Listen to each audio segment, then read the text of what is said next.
Love Zakat movement, formed by the government based on the decree of the President of the Republic of Indonesia number 8 of 2001, which has the task and function of collecting and distributing zakat, infak, and sodako at the national level.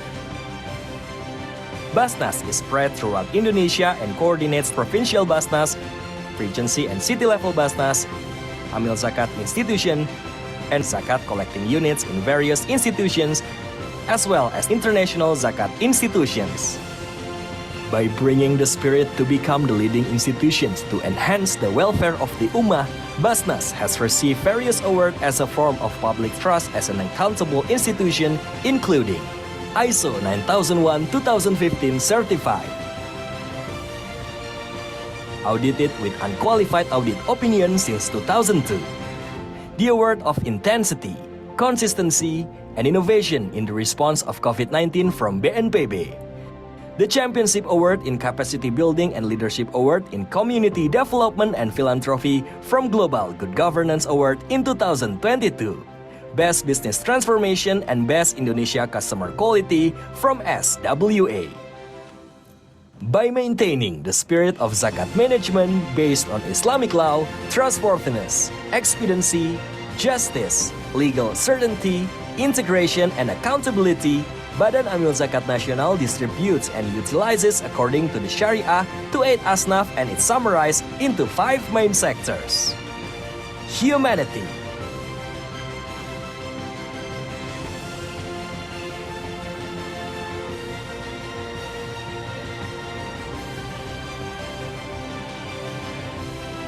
education,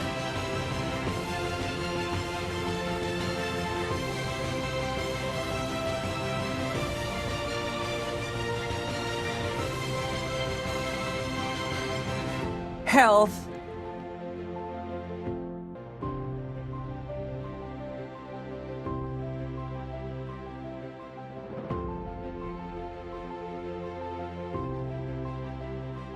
dakwah,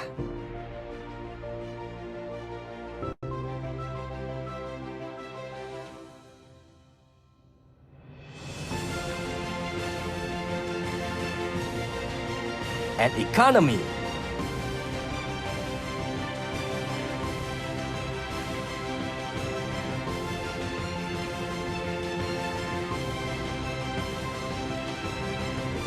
By continuing to facilitate sharing access for all people, Basnas provides various payment channels through the counters, mini markets, transfer services, up to dozens of channels and digital wallets, as well as PayPal. Basnas continues to expand the benefit of various productive and effective programs that are based on the principles of safe Sharia, safe regulation, and safe for the unitary state of the Republic of Indonesia. Together with Basnas, create a just and a prosperous society all around Indonesia.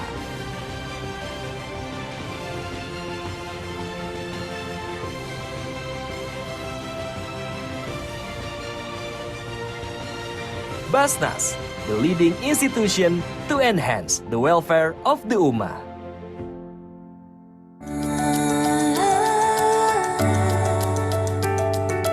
Awali hidup dari hati, dimulai dari hari ini.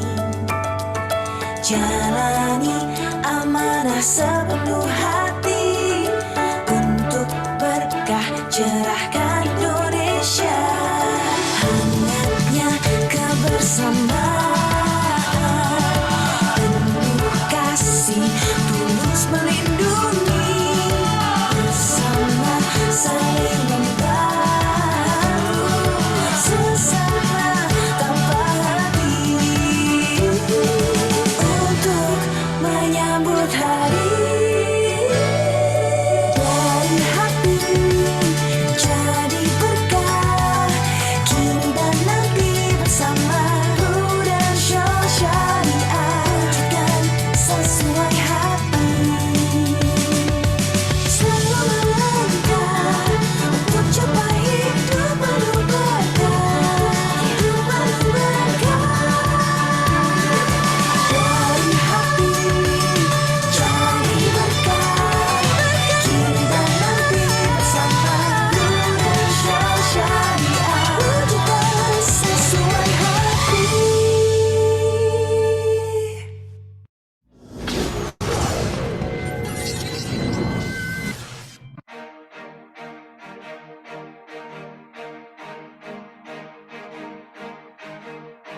BPRS Botani merupakan salah satu bank syariah yang melayani khususnya dalam hal pembiayaan.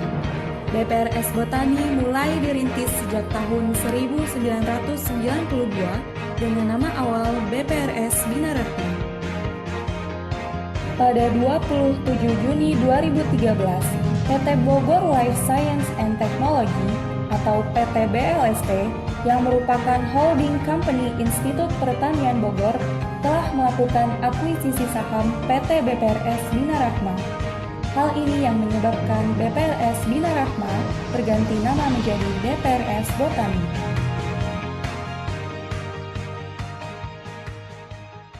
Menjadi role model bank berbasis perguruan tinggi yang farmable dan mendukung sosio-teknopreneur merupakan visi dari BPRS Botani.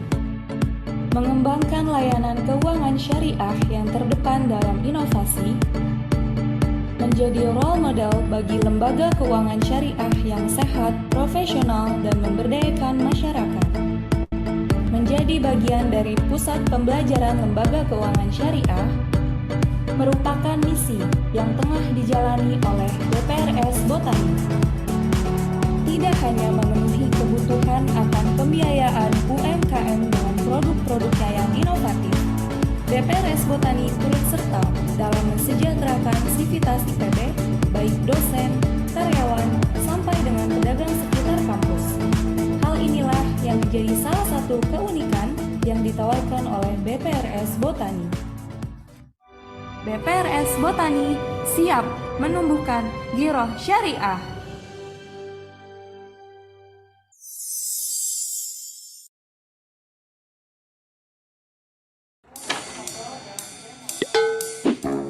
Hei. Nah, ini cocok buat Bapak. Emas batangan. Mantanku nelpon. Cuma miss call. Dah, beli. 08041 8-nya 6 kali. Call center Antam Logam Mulia, selamat pagi, dengan saya Anita dan bisa dibantu. Ya, halo. Dengan siapa saya bicara? Ini artis lu, selfie ya? Oh iya, saya mau konfirmasi pesanan saya. Pesanan saya udah sampai belum? Baik, pesanan dalam proses pengiriman. Mohon ditunggu. Paket. Mimpi. Mirip, nak. Wajah kamu itu mirip saya. Ada apa ini? Ada paket emas batangan. Batangan. Sini, tanda tangan dulu Pak ya. Jangan-jangan wajah anak Bapak mirip Bapak juga nih. Mirip saya juga. Ngawur. Maaf. Makasih ya Pak. Kocak. Hah?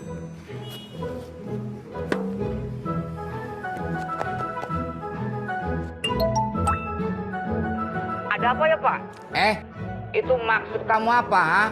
Kirim Bapak batangan. Lah, Bapak kocak. Gimana, udah dibuka belum itu paket? Ya, tunggu sebentar. Coba dibuka sekarang. Jarwo. Emas toh? Gimana? Bapak suka nggak? Sama batangan emas yang saya kirim? Ya iyalah. Alhamdulillah. Oh ya, kamu Dapat duit buat beli. batangan emas ini dari mana? Oh, itu Pak. Itu dari transferan dari Bapak. Pak yang buat DP mobil. Udah ya Pak ya? Ini Saya mau masuk kelas. mau buru-buru. Sama aja saya beli sendiri. Ada banyak produk emas Antam Logam Mulia. Bisa dilakukan melalui pembelian online di website www.logamulia.com. Seperti sertifikat, gift series, dan batik seri 2.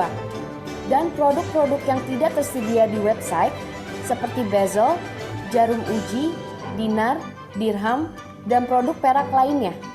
Bisa dilakukan pembelian di seluruh butik emas Logam Mulia. Pengen punya dan beli produk emas Antam LM kayak saya gini? Klik www.logamulia.com. Beli emas Antam Logam Mulia, duduk santai, emas sampai.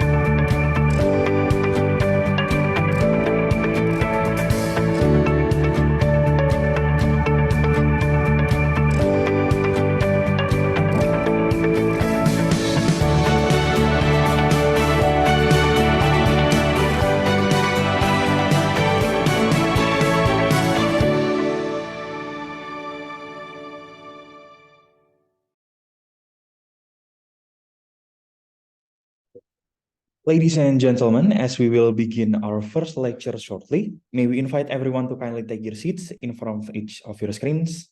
Thank you. And if you may possible, you may turn on also your cameras. Bismillahirrahmanirrahim. Assalamualaikum warahmatullahi wabarakatuh. Peace be upon you all. Alhamdulillahirabbil alamin. First and foremost, praise is to Allah, the Almighty, the greatest of all, on whom ultimately we depend for sustenance and guidance. Secondly, may Allah's blessing be upon the Prophet Muhammad SAW, who has been sent to all mankind to improve and perfect the ethical and moral behaviors. Ladies and gentlemen, thank you very much for your enthusiasm on the third day of our program. Hopefully, all of you can keep your spirits up until the last day. Please let me introduce myself. My name is Akmal Musyafa, and today I will be your master of ceremony, and I will guide you all during the lecture. Please be kind upon me as you will find few mistakes from me. Thank you very much. And before we start, we would like to inform you all that this activity is sponsored by Basnas Republik of Indonesia. Pilihan pertama pembayar zakat, lembaga utama mensejahterakan umat. PT Prudential Syariah Life Assurance, your best choice of Syariah Insurance worldwide. Lembaga Amil Zakat Al-Bunyan, zakat dan donasi Anda mengentaskan kemiskinan. PT Antam TBK, logam mulia Antam, akurat kadarnya. As well as BPRS Botani, investasi lebih berkah bersama BPRS Botani. In BPRS Botani, you can have saving account with just 25,000 rupiah.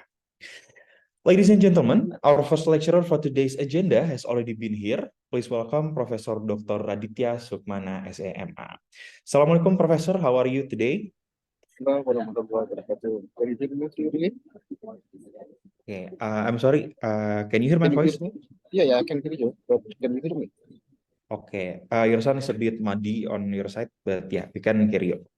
Okay, I hope you have great health, and thank you very much for your time Hello. to come to IESWC. And ladies and gentlemen, for this session, Prof. Raditya Sukmana will share with us about integration of wakaf into green/blue financing framework.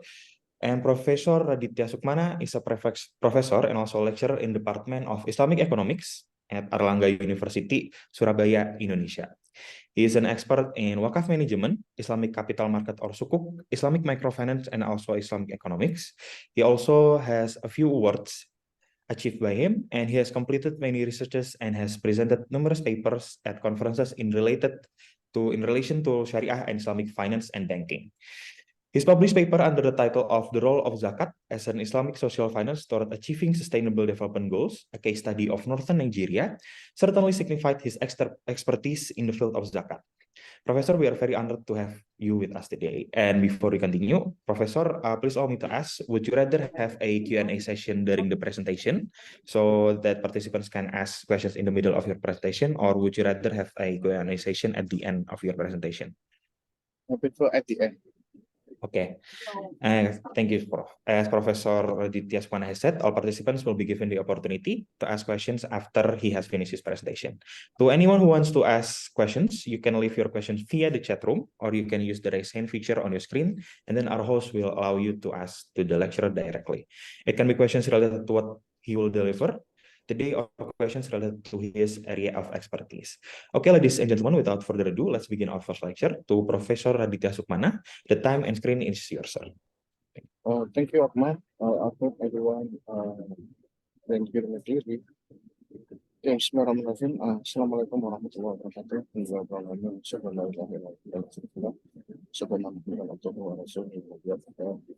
First of all, let us thank to Allah Subhanahu wa Ta'ala. Salawat dan salam atas untuk Abdul Prophet Muhammad. Thank you for inviting me in this course. Yeah, I think I've been presenting this course 4 times. I think this is my 4th. Yeah. Of course, it's different type. And the topic to me is also important in integration of wakaf into green. Excuse me, Professor, your voice is a bit unclear. Allow me to use my handphone. I'm not sure what's the problem. Let me hold on.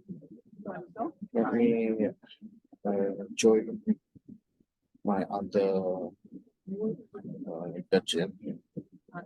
Hold on.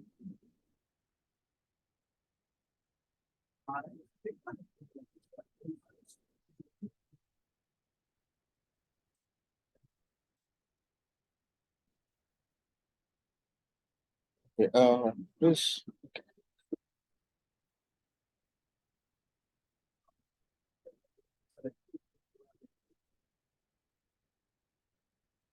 Just a minute there.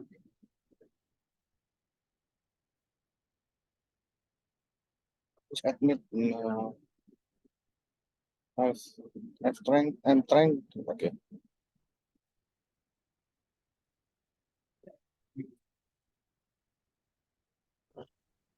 Okay, how about now? My voice is clear. Okay, can you speak again, sir? I'm sorry. Hello, hello. Test. Okay, yes, we It's can hear okay your voice right now. Yeah. Okay. Okay, alhamdulillah. Just inform me on your chat box if my voice is not clear, yeah? Okay, the topic for this afternoon is very important. That is the integration of Wakaf into green or blue financing framework. The reason I'm telling you that this is important is that because currently we are in the midst of the climate change discussion. Yeah, climate change discussion in which the attention of environmental is very important. The intention of the forest, the intention of the tree, the intention of the temperature, the intention, the attention, sorry, the attention to the innovation on energy is very important. And this is the right time for us who are dealing with the Islamic economics and finance to prove that Islamic instrument or Islamic financial instrument can also cater for these situations. Islamic finance instrument can also provide the solution, yeah, for the climate change, for the energy problem, yeah, and so on and so forth. In doing that, we cannot simply rely on just individual instrument. Yeah, just now Mas Akmal mentioned about zakat. Yes, zakat is very much important in Islamic economics, but zakat uh, will not solve all kinds of problems. Yeah, zakat is one of the instrument that has been introduced by Islam, but we also have other. We also have zakat is part of the sedekah, and sedekah is not only zakat. Sedekah it can be in the form of infak, can be in the form of uh, a wakaf, and the this has to be known by us as a people who always learn the new things, who always learn how to combine or blend social and social and profit Islamic financing. That is called the Islamic blended finance. Yeah. So my presentation would be first I want to talk about the wakaf first, and second I want to talk about the suku, and also about the integrations of the two. Mas Akmal, later on, 5 minutes before the end of my presentation, kindly remind me, yeah. I because if anyone do not give me, interruption, then I will continue present so many hours. Okay, sure, will do, sir. Thanks. Okay. The reason because the topic is integration, so we need to first introduce first what wakaf is, what suku is, and how do we uh, combine these two instruments. Yeah. In the wakaf itself, I'm going to talk about the importance of wakaf. Yeah. And then how can wakaf can support the issue of green. Yeah. Of course, in many cases, the examples that has been there empirically, wakaf contribute so many things for social, for education, for health, and so on. But we don't have to forget. I mean, we have to remember that wakaf is not only for the one I mentioned, education, health, and pray, mosque, yeah. But wakaf can also utilize, can be utilized for other purpose. That is for the green issues. Yeah, that's why later on I discuss a bit on the green wakaf model. Yeah. So on the left side, I'm I'm going to discuss more on the social context, yeah, on non-profit context on wakaf. But on the right side, I'm going to discuss about suku. Suku is part of the financing. Yeah, financing are many. You know, you give mudoroba. I mean, you give financing for mudoroba. You give financing to uh, murobaha, ijaro. That's all our financing. But I would prefer for this time focusing on suku. Suku is part of the Islamic capital market, and the characteristic of Islamic capital market is very is in line with the characteristic of wakaf because you know the uh, the characteristic of Islamic, you know, capital market in general i- is the market in which the businessman or the companies needs funds. Yeah, they need money, so they issue shares or they issue suku. Yeah, and then people will buy shares or people will buy suku. Yeah, and the characteristic of capital market is that the people who buy share and suku, this is called direct financing. Yeah, the company who issue share or the company who issue suku is the one who needs money. Yeah, and the people are the investor. They have excess money and they buy suku. They buy shares to help the company. Yeah. So the characteristic of the capital market, whether especially for shares, that is a long term. Yeah, long term, not short term. As long as you don't sell your shares, then your shares is with you. This belong to you, right? So it's a long term. Yeah. So suku also in conventional, it is similar to uh, bonds. Yeah.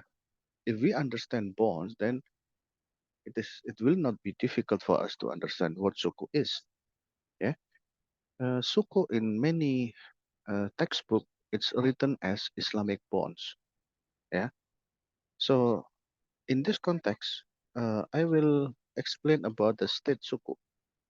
Uh, Preferably, I will explain about what has been done by government of Indonesia. That's why we call it a state suku. State suku is a sovereign suku. Yeah, sovereign suku means sovereign means kedaulatan.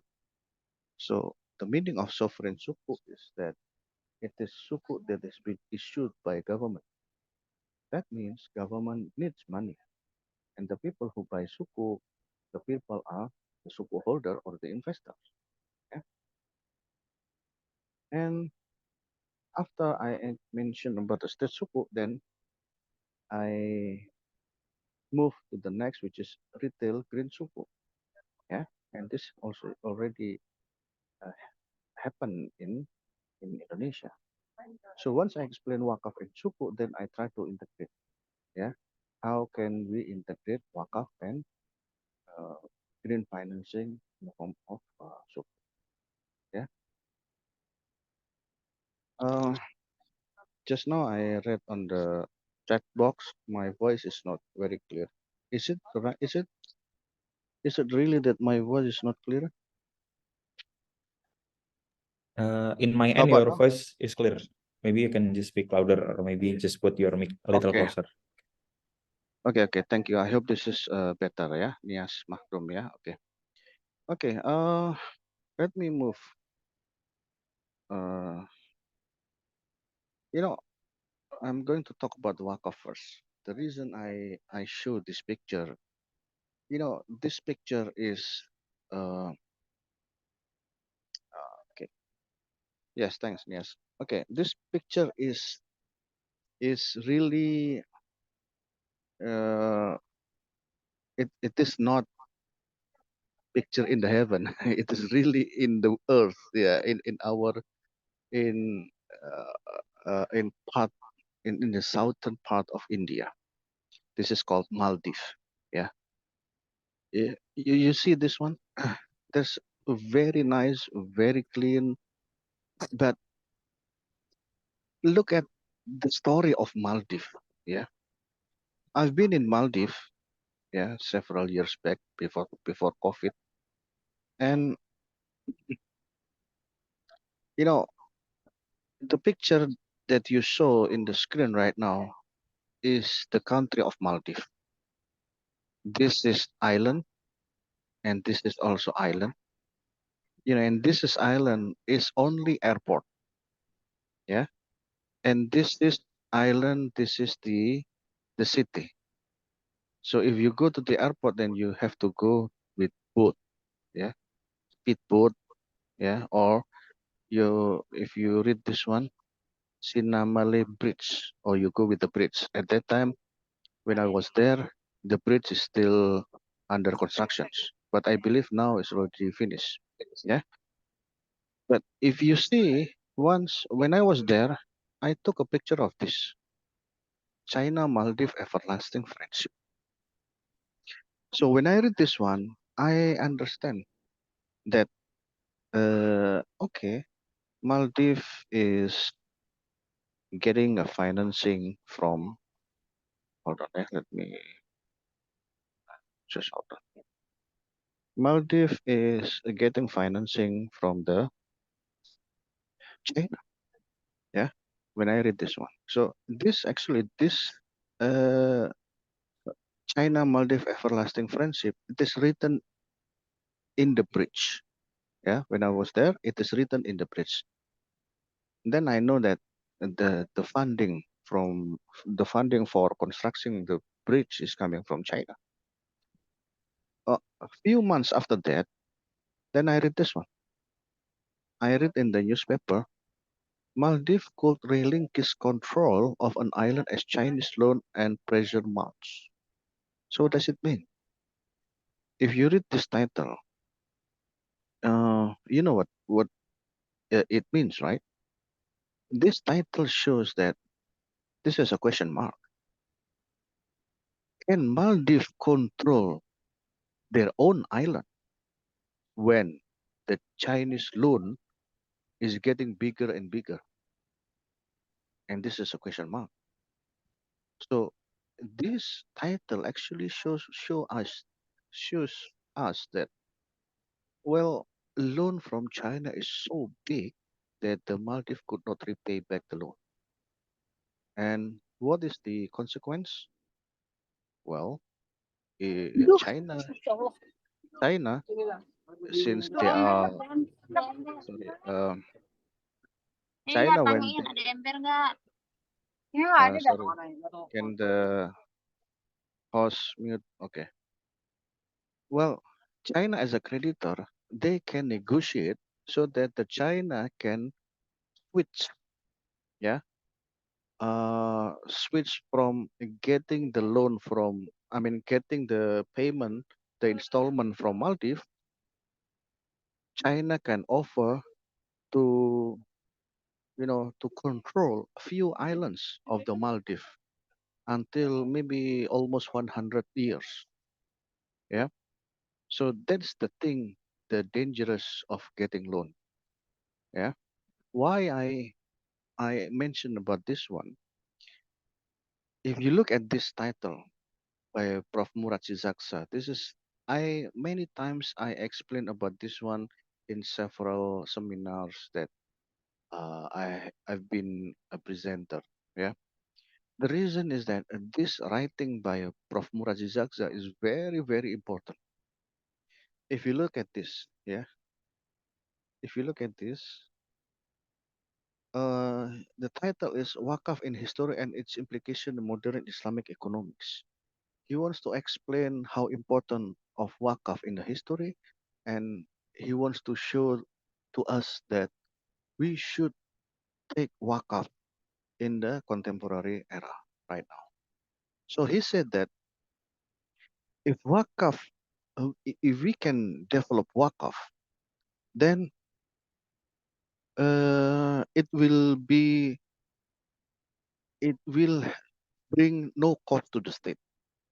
So if let me repeat, if we develop Wakaf, it will give no cost to the state, but Wakaf can also develop the economics. Yeah. And then next, he said that a successful modernization of the system implies a significant cut in the government expenditure. So if you develop Wakaf, then the expenditure by government will be lower. And the most important thing is that reduction and even eventual elimination of riba. So if you develop Wakaf, yeah, then you can get rid of riba. Yeah. So if let's say uh try to imagine, yeah, if government in deficit, yeah, national budget APBN in Indonesia deficit, normally what the government do is getting loan from overseas based on interest, based on riba, right?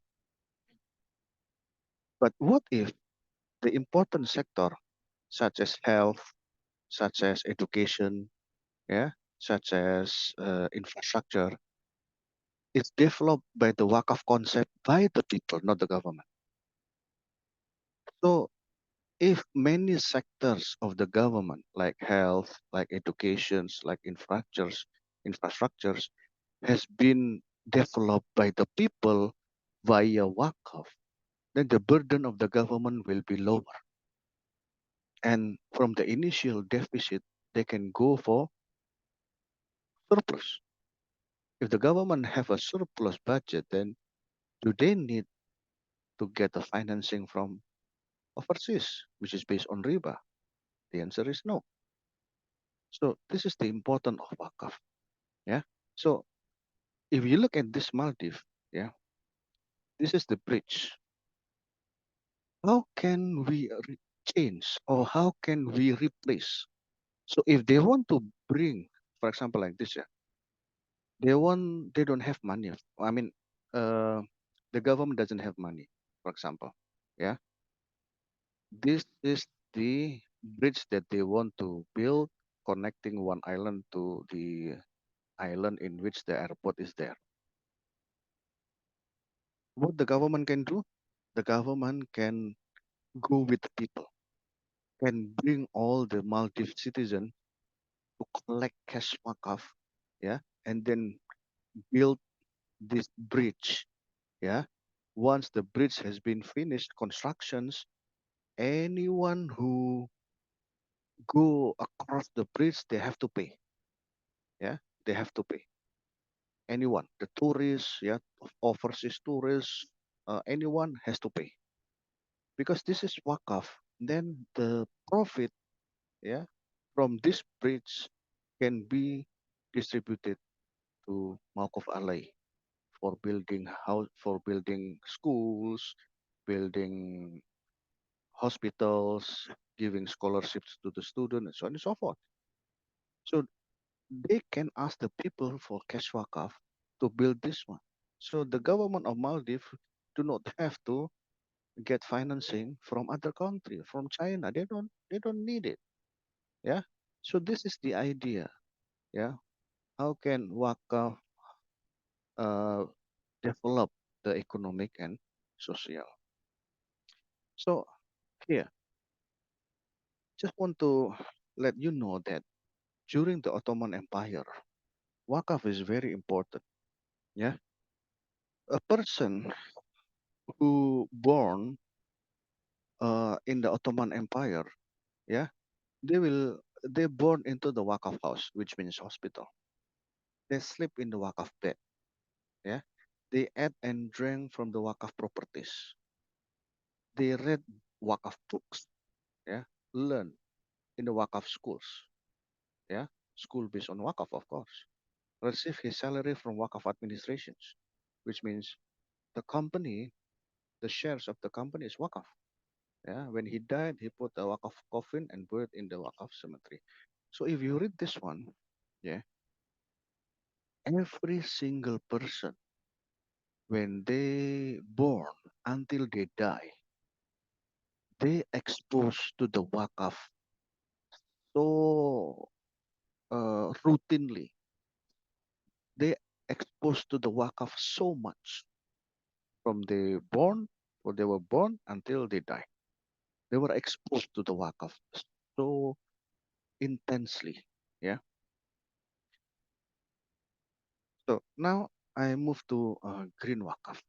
So we know that how Wakaf is important. Yeah. Wakaf can build a hospital, Wakaf can bring schools, can develop schools and schools.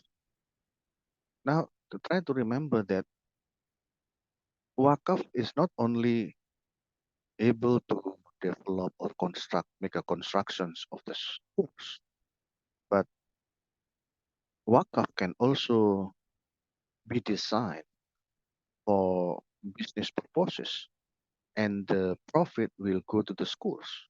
Yeah, for example, like if you know uh, Al Azhar University, they have a huge land of farming, of farm. Yeah, dates, corn, paddy field, so on and so forth. Yeah, they grow paddy, they grow dates, and they sell dates to Saudi Arabia for the pilgrimage, Umrah or Hajj.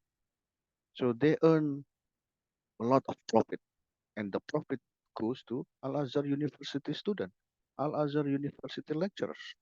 Yeah. So the same thing like in the conventional, it is endowment fund. Yeah, it's like Harvard University. You know, Harvard. If you look at the assets, yeah, principal assets that they have, try to go on the his website. How big is the endowment? Yeah, how how much in US dollar? How much if you translate into rupiah? You will you will be surprised that the amount, the rupiah amount of Harvard endowment funds is somewhere in the 700 rupiah.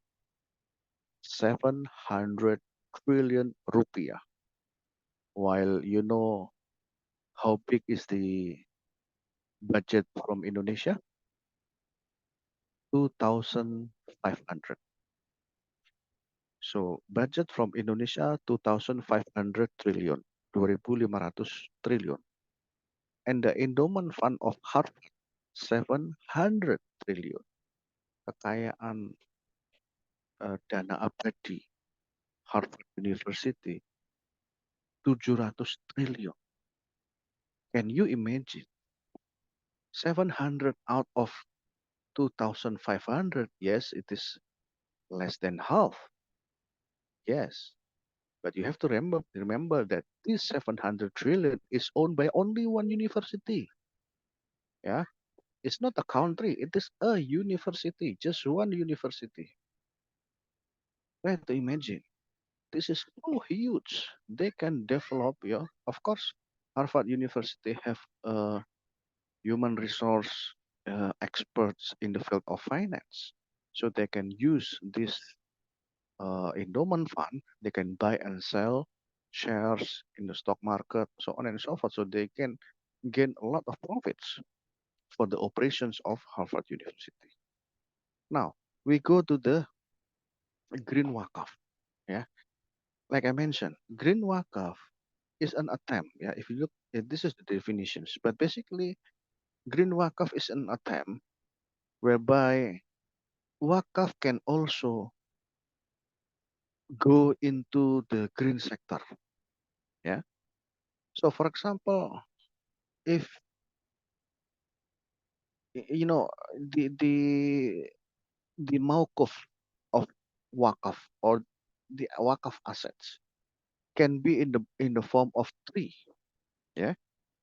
So, if you have a land, wakaf land, and you want to make you you want to buy a tree and then put in this wakaf land can also, yeah, can also, you can put your tree which is based on wakaf in that land. So wak tree is also part of the green wakaf. Yeah. And why it is important for the green wakaf currently? Yeah. This green wakaf framework is done by developed by Badan Wakaf Indonesia and also the UNDP and what's it. And this is very important and very timely. Timely means that now the current issues is on the energy, the current issue is on the temperature, the and also the the energy. So if we look at this one, yeah, what is the problem of energy? The current energy that we use, yeah, from coal, from oil, from natural gas, if you combine this all, it's 75. 75 of our energy is coming from fossil, from deep down the earth. Yeah. So what does it mean? If you explore the earth at a certain time, it will be vanished. Means empty. Yeah. If you rely on oil, oil will be finished soon. Yes, now people are moving, I mean, government are moving from oil to gas. Gas still the the amount is still many, but certain time later on, yeah, it will vanish. It will finish. Yeah, coal also. So that's why we need to think about another innovations of uh, energy, which is not coming from the earth. Yeah, which is not coming from the earth. For example, like what? For example, uh, solar cell. Yeah, solar cell is another good example. With the solar cell, yeah, you capture or you have instrument, you receive the heat from the sun, and this solar cell will convert the heat into the energy. Yeah, and the heat which is coming from the sun is not coming from the earth. Yeah, and this is part of the innovations. And how does it relates with the wakaf? Of course, it relates so much. This instrument can be treated as wakaf. So, for example, wakaf institutions or nazir, yeah, when they go to the remote village, I believe they will see so many village without energy, yeah, without energy from the government. At night, the light off, they rely on uh, fire, yeah. So, uh, a- those kind of villages, they are really in need of energy. And the electricity company, the government or PLN, the electricity company, it's too costly if they want to construct infrastructures that facilitate them with the electricity. It's too costly, too expensive. So one way to bring the remote village electricity is by a solar cell. So the Nazir institutions can raise funds, yeah, from the people with the wakaf, and once it is completed, yeah, they can buy the solar cell, and then they can put in this remote village, and the people surrounding this remote village will receive the energy from this solar cell. We can design whether the people who get benefit, which is the energy from the solar cell, they have to pay or not. We can design that they have to pay, or we can also design that they don't have to pay. So two choices. Yeah. The reason it is important for the people to pay is because who will maintain the solar cell? Who will responsible to maintain the solar cells? Of course, they need funding to maintain the solar cell, and the funding is coming from the people who experience, who get benefit from the electricity. Yeah. Or for those of the people who are very, very poor, we can design that they can get electricity for free. Yeah, for free because they are so poor. Yeah, so subsidize. Nazir institution can subsidize them. Yeah, so there's one way, solar cell. Yeah?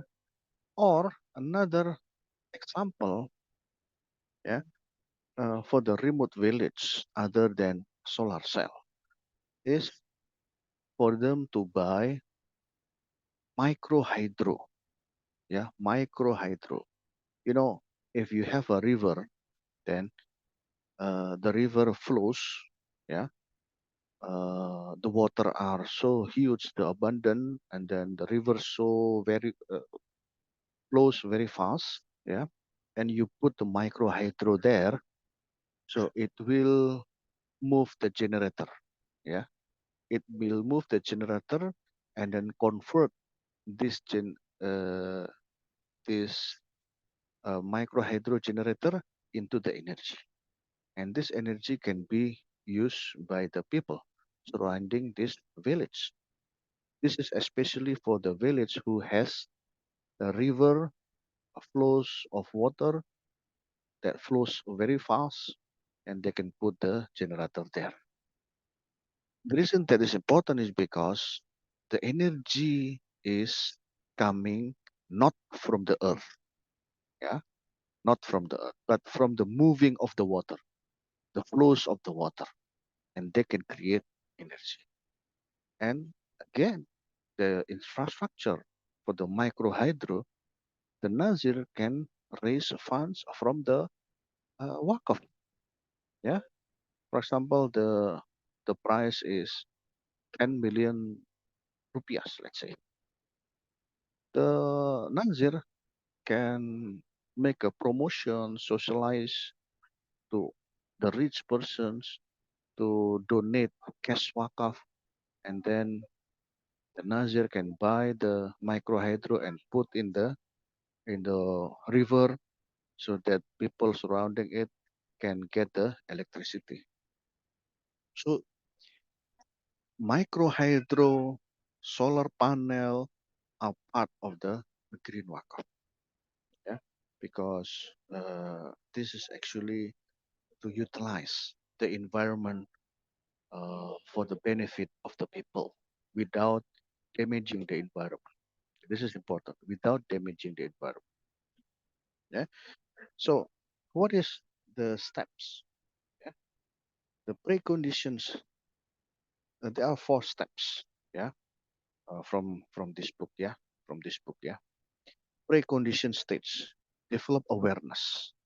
Of course, wakaf people, I believe, know the meaning of wakaf, know, I mean, heard the name of wakaf.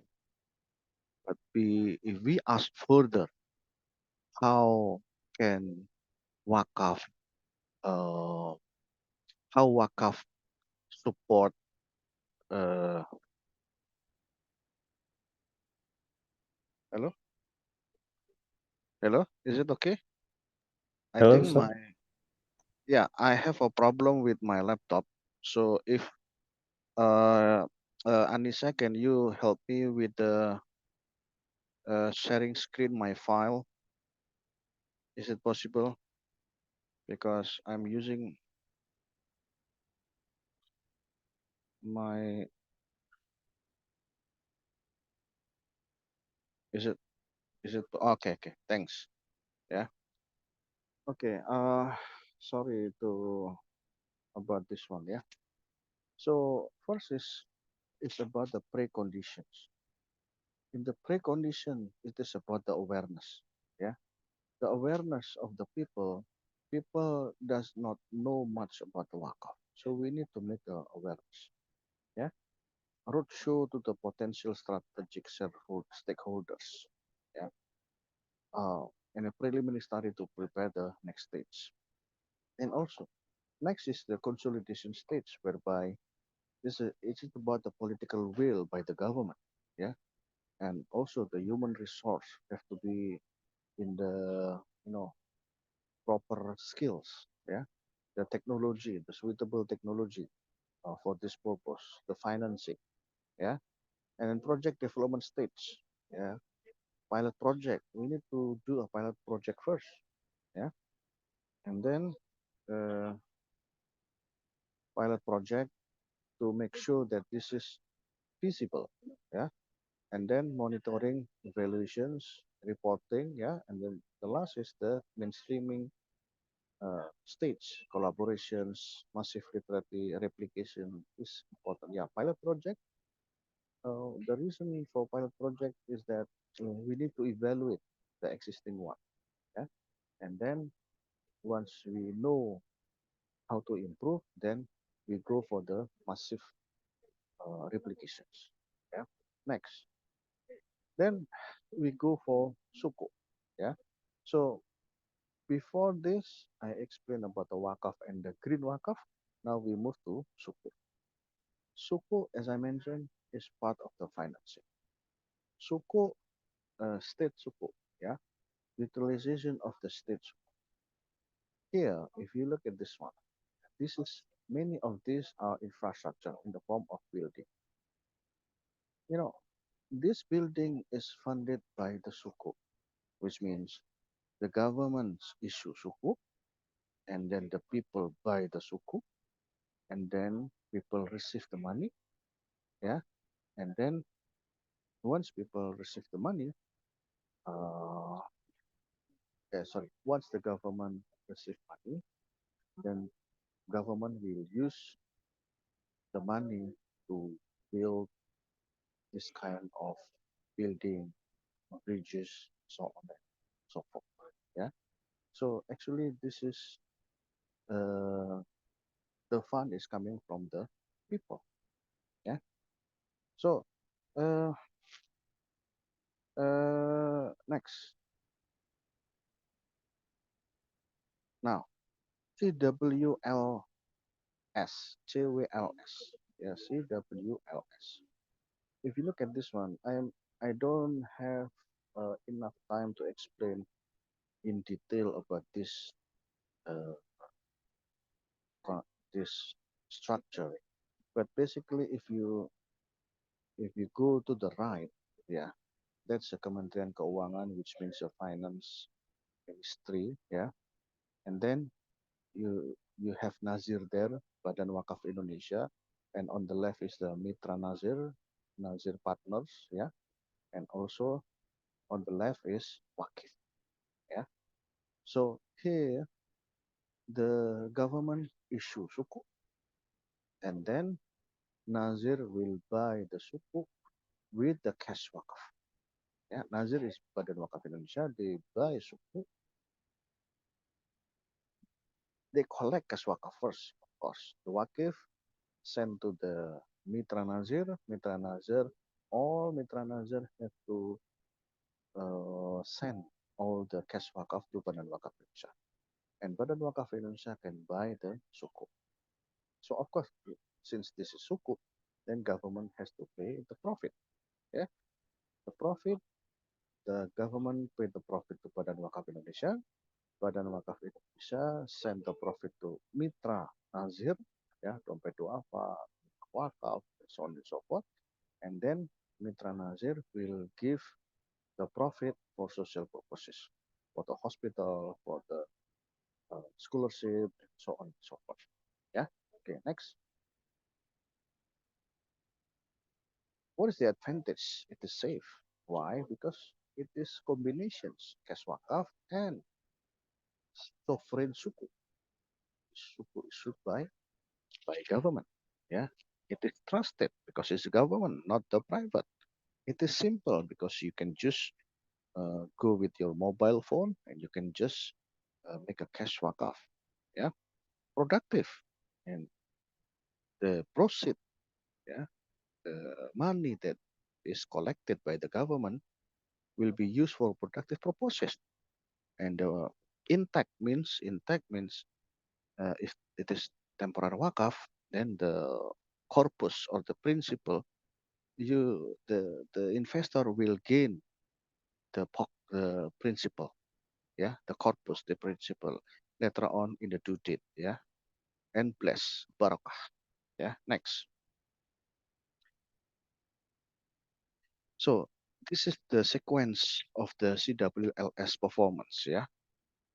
The first one, which has been distributed to Ahmad Wardi, government can collect was able to collect 50 billion rupiah, yeah, and then the retail one it decreases 14.9, and then the next year it increases 24 point something, and the following years it increases again 38 38 point something, yeah.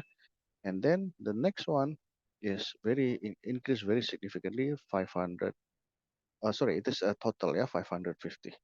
So if you look at this one, the trend is positive, yeah, the trend is positive, and we need to support our government. We need to support, we need to, our support can be in the form of buying the suku, buying the CPLS.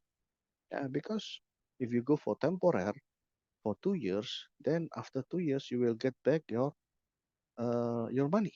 Yeah, of course you don't get the profit because the profit will be sent to social, but you get the profit, right? You get the principal. Yeah. Next. So green suku retail. Yeah. This is also issued by government. Again, uh, green suku. Suku is issued by government. Retails means individual. Yeah. So uh, maybe you have a questions. Who will be interested in green suku retail? Well, of course, the one who interested is the one who are uh, who have a concern on the environment. Yeah, the one who is concerned about the current environment. So, for example, people from the forestry, people who expert in the forestry, people who expert in farming, people who are expert in agriculture. They need to maintain their forest. They need to maintain their farming. They need to maintain the agriculture. So they can participate in this green suku retail. Why? Because when they buy suku retail, this green suku retails, the government the government when they collect your money, yeah, the proceed, the proceed will be used for to take care about the environment, bring more trees, yeah, reforestations, yeah, and then other programs. So this is a green suku retail. So for example, you know, let me ask you maybe, uh, do you know company which is very much concerned about the trees? Does anyone know? Do you know? Uh, please give a name or please give what kind of the company in which they are so much concerned about the environmental, especially the trees. Anyone know? If you know, then you can write in the chat box. Uh, the company who are very much concerned about the environmental trees. For example, is the company who make paper, yeah, kertas, paper. Why? Because let me ask you, where is the paper come from? The paper come from the tree, yeah. So of course, let me give you a simple name. Company in Indonesia, we have Indah Kiat. Yeah, Indah Kiat makes the paper. The raw material is the tree. So of course, this company has to maintain the tree. If they don't maintain the tree, how can they produce the kertas? How can they produce the paper? Yeah. So this kind of the company, they are so interested to to support the government by buying this green suku retail. Yeah, because they need to maintain the environmental. Yeah. Okay, next. So why green wakaf? You can read this one. Yeah, I this is also important. The reason why I got this from the government of Indonesia. Yeah, uh, because it has the energy efficiency. Yeah, it also renewable energy, sustainable agriculture. If you look at the boxes on the bottom, yeah, these are all the reason why green wak green wakaf is important. Yeah, uh, green suku. Yeah, we can we can combine. Yeah, green suku is by government, and then people buy from the cash wakaf. Yeah. Now we move to the last topic, which is integration. Yeah, integration of wakaf into green and blue financing. I'm more on green financing. In the blue financing, we can maybe touch a little bit later on because in Indonesia, blue financing is actually is already covered by the green financing. Yeah. So okay, let me just skip this one because this is like I mentioned, why Wakaf and Sharia capital market because it has same characteristic which is the long term. Wakaf is long term. Sorry, capital market is long term. Yeah, and integration, Wakaf and green financing. Yeah. The reason why we need to integrate is to promote the sustainability and support environmental. Yeah. Well, if you know that the government has a forest, yeah, forest is important for our for the maintaining the oxygens of the earth, yeah. But if later on the government have to repay back the loan from overseas, they don't have money, then they might sell the forest. Then it is very bad, yeah. Government has to sell the forest because they need to repay back the loan. But if this forest is waqf, yeah, then the government cannot sell this forest. Why? Because the status of the forest is wakaf. If it is wakaf, then you cannot sell the wakaf asset. Yeah, so that's why it is important for us to make it all wakaf so that the owner will not sell. Yeah, it cannot be sold. No, wakaf cannot be sold. Wakaf involve dedicated assets or funds to charitable or public purposes. Yeah, and then step later on at the last, I will give you example. But now let us discuss about how is the step to integrate wakaf into green or blue financing framework. Yeah, first is that we need to educate the stakeholders, all uh, the relevant stakeholders who are interested in developing this framework. They must sit together.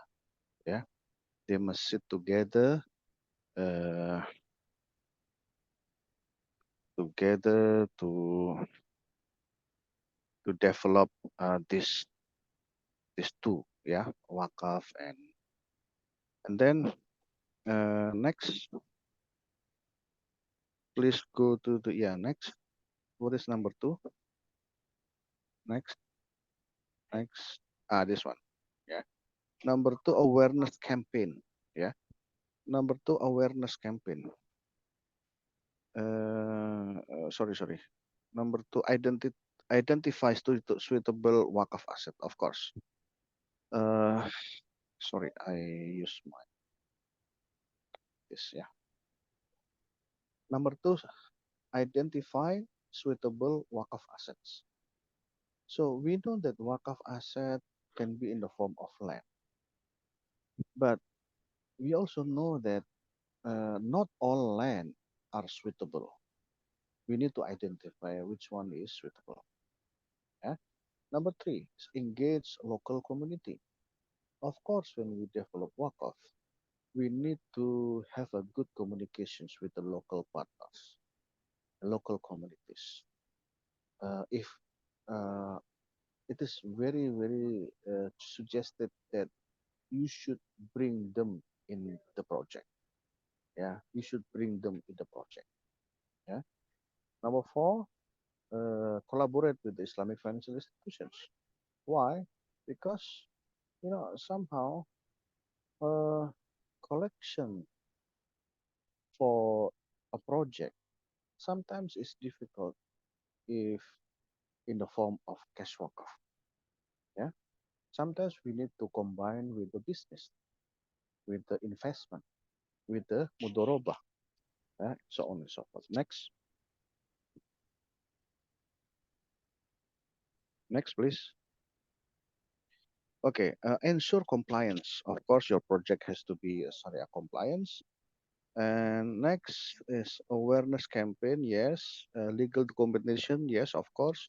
We need to make sure that since this is wakaf, then you have to go for the ikrar. You have to identify the nazir. You have to identify the mawquf. Yeah, so on and so forth. And then impact evaluations.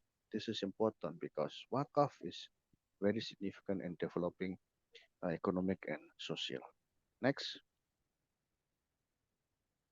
Yeah, this is the example. Next, innovation for green. If we look at the picture on the right, yeah, of course, this is for tourists, yeah. But try to imagine if uh, y- you want to get a high profit, yeah, then let me tell you another thing. If you want to create a project, a building, yeah, first you have to acquire the land, and the the expenses to buy the land is very dominant in the sense that the initial funds to buy land is very very dominant. I mean, for example, the project costs you, let's say, 100,000 million. Yeah, 100,000 million. The land itself may be around 60% out of it. It's very expensive. Oh, normally, yeah, normally. But what if the land is waqf? You don't have to buy anything because it's already waqf. Now, if we don't have to buy land, what next we should think? The land is there, we can utilize the land. Now, next thing is that from where we can develop the building. Now, the building can be developed with the commercial Islamic financing. So this is combination, yeah, from the suk. You can, for example, the government has identified a certain land, yeah, wakaf land in very beautiful island. Already wakaf, the status is wakaf, but it's no building there. But it's very beautiful. Now the government can raise suk, yeah, and get financing, and then to develop, to construct the building, to make it hotel, to make it another building for tourists. Yeah, of course, if it since this is a tourist destinations, you can put the halal tourism. Yeah, and then you can make a huge profit out of it, and the profit later on will go for the social, will go for Marco Valley. So this is example combinations of uh, Wakaf and also the Islamic financing. Next, I think this is my last slide. Yeah, this is pentahelix. Yes, of course. This is a few important entity stakeholders that has to be there in the in developing this one. Let me just read. The government, yeah, they facilitate, yeah, all the project. The masyarakat means the people. People can support by giving financing or by donate the land. Yeah, media, they can promote, make a socialization of the work of land. Yeah, and what else? A businessman, yeah, business in the form of hotel and tourism, and the academicians who also contribute to the knowledge of halal tourism. They need to go and make a collaborations. I think this is my last slide. Yeah, okay. I think that's all my presentations. Thank you very much. Assalamualaikum warahmatullahi wabarakatuh. Let me get back to moderator. Thank you very much, Prof. Raditya S. for the insightful lecture. What you have delivered about integration of Wakaf into green or blue financing workbook is very interesting and gave us some fresh insight towards the matter. I personally just know that there is something called blue financing framework other than green. And for the case that you said before about Maldives, I've heard that it's called some like Chinese money trap or something, where Chinese giving a loan to some third world country for them to build, but they cannot pay back the loan. And before we continue, I would like to inform all of you that this activity is sponsored by Basnas Republik of Indonesia, pilihan pertama pembayar zakat lembaga utama mensejahterakan umat, PT Prudential Syariah Life Assurance, your best choice of Syariah Insurance worldwide, and lembaga amil zakat Al-Bunya, zakat dan donasi Anda mengentaskan kemiskinan. Okay, then let's continue to Q&A session. Prof, as you can see here, there are a few people that already raised their hand. Maybe for Mustafa Abu Bakar, can you turn on your microphone to ask directly to Prof. Raditya? Okay. Assalamualaikum. Waalaikumsalam warahmatullahi wabarakatuh. How are you?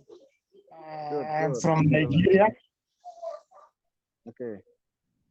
Um, I listened to your wonderful presentation on this framework. Now, my two questions are as follows. Is this a proposal or something that has been implemented? And secondly, if it has been implemented, that is the cash work-off cum sukuk issuance, how are you able to convince the donors who also pay taxes that a work-off is a veritable mechanism for generating funds instead of relying on foreign loans that usually carry riba elements which dwarf economies across the globe? These are my questions. Okay. Thanks. I prefer to directly answer. Thank you, Brother Mustafa from Nigeria. Which part of Nigeria that you are staying? Mustafa? Northern Nigeria, about 300 kilometers from Nigeria's capital, Abuja. Oh, okay. Zaria, Kaduna State. I'm a university lecturer. Okay. I was in BUK, Bayero University of Kano, a few years back. Oh, Yeah, my Kano, friend. about 100 kilometers from Zaria. Yeah, my friend. Aliyu is my friend. Yeah, Aliyu Dahiru. Okay. It's a good questions. First, well, you asked me whether it is already implemented or just a proposal. For the CWLS, Keswaka Flin Suku, it is already implemented. Yeah. I think you can go for the YouTube for getting more information about that, Keswaka Flin Suku. Secondly, if you ask about the how we convince the people, this is our homework. Not many people understand what Keswaka Flin Suku is. Many people still think that all suku when they deal with suku they will always get a profit, which is no. If you buy retail suku, yes, investor will get profit directly into their own account. But if you go for cashwa covering suku, actually the profit is there. The profit will not go to the investor. The profit will go for social, and the government will decide the the utilizations of the profit. So the CWLS, yes, it has a profit, but the profit will not go to the investor account, but the profit will go to the social purposes as has been decided by the government. So I hope it helps. Thank you, Brother Mustafa. That is interesting. Please, which YouTube do which site to Well, see the... if you write down CWLS in the YouTube, I believe try to get the informations which coming from directly from Ministry of Finance in the YouTube Ministry of Finance. They will explain about the process. I Okay. believe it is available there. All right. Thank you. Thank you. Thank you, Brother Mustafa, for the excellent questions. I hope the answer is sufficient. And for the next question, I will read a question from the chat box, Prof. Assalamualaikum, Prof. Radit. I'm Cikara from Indonesia. I want to ask, do you think that it is possible for Indonesia changing the needs of loan from another to using sukuk more like overall completely? And if it does, how long do you think that it will happen? Does it mean that Indonesia will have closed economy method too? Okay, this is a good question. Yeah. It is possible for Indonesia changing the needs of loan from another to use. Well, in fact, if you look at the data, our loan from overseas has been decreasing, and we changed to suku. Yeah, and more importantly is that the switch to domestic suku is getting bigger and bigger. So why should we get loan from overseas while so many people in Indonesia are rich and government can borrow from them? Yeah, so that's the thing which government do, and we should appreciate what has been done by government. Try to also I suggest that you buy the retail store. This is our action, yeah, to support the government because later on, if domestic suku is not appreciated by the people, then the government will go for overseas loan, which is based on riba. Then uh, I would suggest that we also support government by buying the retail suku. I hope it helps. Okay, thank you, Prof, for your answer. And I hope, Chikara, that answers your question. And lastly, I see there is another one raising their hand to Brother Jajam. If you want to ask directly, you can turn on your mic. Okay, thank you for the opportunity. My name is Jajang. I come from Depok, Indonesia. Thank you so much for Professor Raditya Sukmana that has explained the concept of the wakaf. And my question is, that was really interesting when you explained the breach in India and the issue with the China. So my question is, what do you think about the perception of the society towards the wakaf concept if in case the government ask the society to do the wakaf? And then do you think the issue of Islamophobia will affect the perception because wakaf is actually the concept of Islam. And then my second question is, do you think there is a risk or the weakness of the wakaf concept, or especially of CWLS? Thank you very much. Okay. Number one about the wakaf and Islamophobia. Well, um, the key is how is the communication style by the government to the public. Yeah, the communication style. So if we can show to the people that this is the result of the wakaf, yeah. So many people, if you look at the Ahmad Wardi, yeah, hospital, eye hospital in Banten, Serang, yeah. How many patients can be supported? Thousands, yeah, thousands. And this is because of what? This is because of the wakaf, yeah.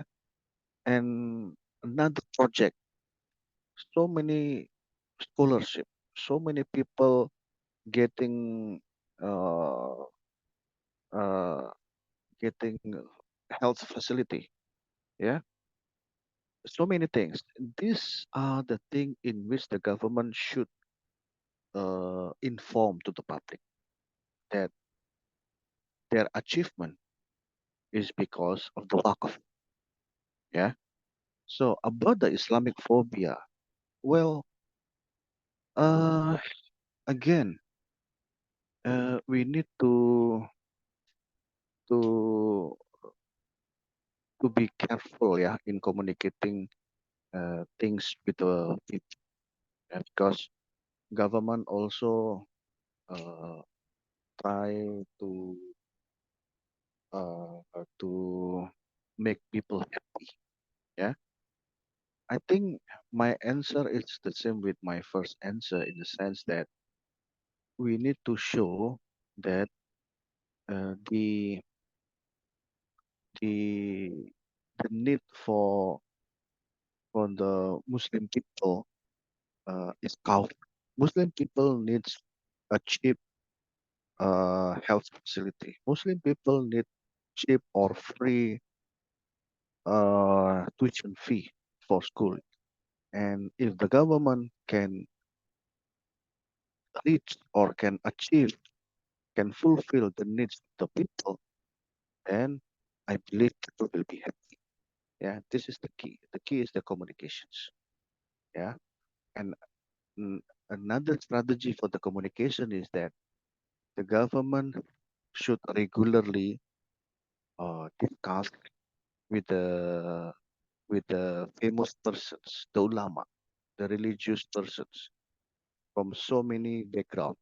Yeah, so many ormas, Islamic organization. Government should talk with them regularly. So we expect that these religious persons they will inform their own people. Yeah, this is the way that the government can. Yeah, I hope it helps. Thank you, Jajang. Yeah. Okay, thank you very much for your answer, and thank you also very much for the questions, Jajang. I hope the answer is sufficient. I see there is one more person that is raising hand to Sister Lely.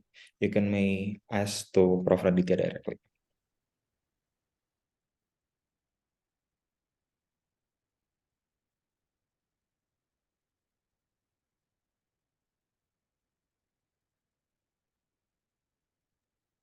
Hello, Sister Lely, can you hear us?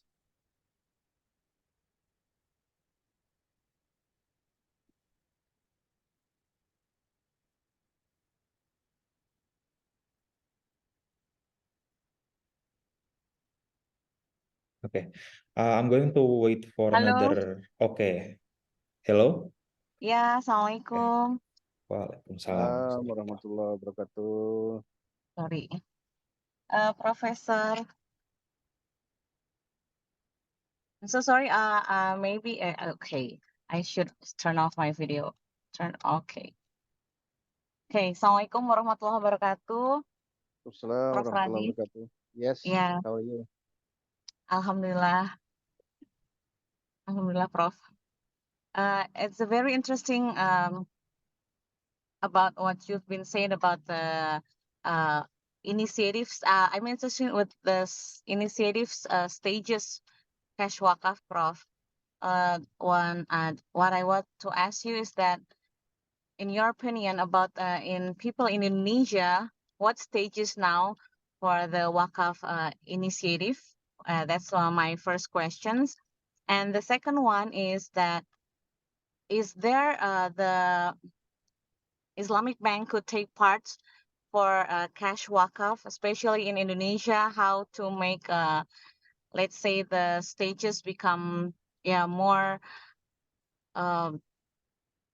optimize, and also the society could more aware about the cash wakaf, and also help the government to boost up the cash wakaf, so almost all of the people could take the benefits from the cash wakaf, and also a lot of people could have a better life living then. Maybe that's all, Prof. Radit. Thank you so much. Assalamualaikum warahmatullahi wabarakatuh.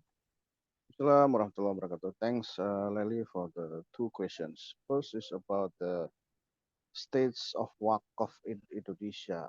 This is, I think, you talk about the literacy level of Wakaf in Indonesia. Yeah. Well, there is a study by Badan Wakaf Indonesia about the literacy level of Wakaf, and it shows that literacy level of Wakaf of Indonesian is um it's less than the literacy in the zakat. Yeah, people know zakat more because people every Ramadan they are exposed to pay zakat. Yeah, they have to pay zakat in the uh, Ramadan, in the zakat fitrah and so on. So they understand zakat more. When the question to the people about wakaf, only few people understand. When the question to the people is a bit difficult, people do not know, in the sense that if we ask uh, a difficult question about the wakaf, then many people do not understand. So this shows that the stages or the awareness of the literacy of the wakaf in Indonesia is very, very limited, very small. So we need to socialize, and this actually this course is actually part of it, in the sense that I hope you are all understand what wakaf is after this course, and then you make socializations to your surrounding people at least. Yeah, that's the stage.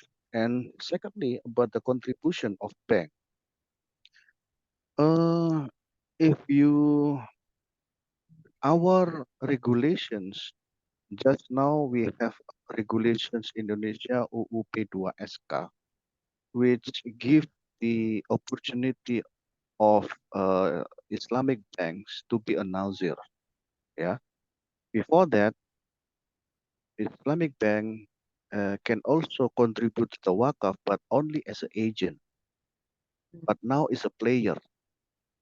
This is part of the contribution of the Islamic bank, because um, previously, when the bank become agent, when they receive cash Wakaf, they cannot do anything unless it is stated by the Nazir. Then the Islamic bank has to follow what Nazir requests. That was previously. Currently, uh, with this regulation, when the bank is given a status of Nazir, when they receive cash wakaf, they can decide the utilizations, the investment from the cash wakaf to which kind of alternative investment. They can decide by themselves because they are Nazir. And this is, I think, is a good way. Another, actually, bank as a Nazir, you can take a look at the Bangladesh. The bank name is Social Investment Bank Limited. This Social Investment Bank Limited bank is the Nazir. They create a product deposit, and people will put their cash wakaf in that deposit, and then the return from the deposit it will be going for social purposes. So I think this is, I I'm optimistic about the contribution of bank. The reason is that if we talk about the cash wakaf, when we talk about how to utilize the cash wakaf to get the optimum profit or maximum profit, the bank is the bank has the human resource, which is the treasury. Yeah, the treasury people are very important in managing this cash wakaf. They know the risk, they know the return. They can, utilize this cash wakaf so much so that it gain huge profit. For those of the people who do not understand risk and return, portfolio management, yeah, they can, they, yes, they can get profit, but I believe it will not be much. So that's why it is important uh, for bank to also contribute in the cash wakaf. I hope it helps. Okay, thank you so much, Prof. Yeah, I will take that as a significant idea that maybe I could propose to the management, so we could, yeah, take a part to make the cash wakaf in, especially in Indonesia, right? Yeah. Yeah. Thank you so much, Prof. Thank you. Assalamualaikum. Assalamualaikum warahmatullahi wabarakatuh. Thank you so much for the insightful questions, Sister Lely, and thank you so much for all of the answer, Prof. Raditya. I think that is all for the Q&A session for our first lecture, but I would like to ask you to stay on your screen, sir, because we have a small token of our appreciation for you. Please accept it with our sincere thanks. Okay. And before we close the session, is there anything else you would like to say, Prof? How about the assignment or the quiz, or maybe a closing statement to wrap up this lecture? Yeah, my closing statement would be for all the participants here. Once you learn new things, once you learn anything from this course, remember that you need to share it with others. Yeah, at least in your surrounding community, to your family, to your neighborhood, to your friends in the offices. Yeah, this is the way we promote the Islamic economics. Yeah, from the small, and then it gets bigger and bigger. So hope this course will give a benefit for you all. Thank you very much. Thank you very much, Prof. But do you have additional information regarding your assignment or your quiz? Or No, I think what has been I've sent to the organizer about the uh, kelompok, yeah, okay. group assignment. I think that's enough. Thank you. Okay, thank you very much, Prof. Raditya Sukmana. As stated before, there would be a group assignment as part of this lecture. The group assignment will later be shared to each group of participants by their respective LO. Group assignment that have been completed can be uploaded via OCW in the section that has been created no later than the next Wednesday at the closing ceremony of the IESWC 2023. It is highly encouraged that each group can complete the group assignments. Ladies and gentlemen, unfortunately, our time is very limited. This is the end of our first lecture from today's agenda. Once again, we would like to express our gratitude to Prof. Raditya Sukmana for generously sharing your valuable time, knowledge, and wisdom with us. We are very fortunate to have listened to what you have explained in your presentation today. May Allah bless you, and we do apologize as you may felt many inconvenience from us throughout the session. Ladies and gentlemen, don't forget that we still have our second lecture for today by Professor Dr. Baharom Abdul Hamid on the development of Islamic social finance, which will begin at 6:30 p.m. Western Indonesia time or Ba'da Maghrib by Indonesia time. So hopefully all of participants can return again to the virtual room 5 minutes before the start of the second lecture. Wallahu a'lam bishawab. Let's close this session by saying hamdalah and dua kafaratul majelis.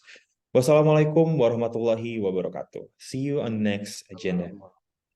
Thank you, Akmal. See you. Thank you so much, Prof. Have a great day. You too.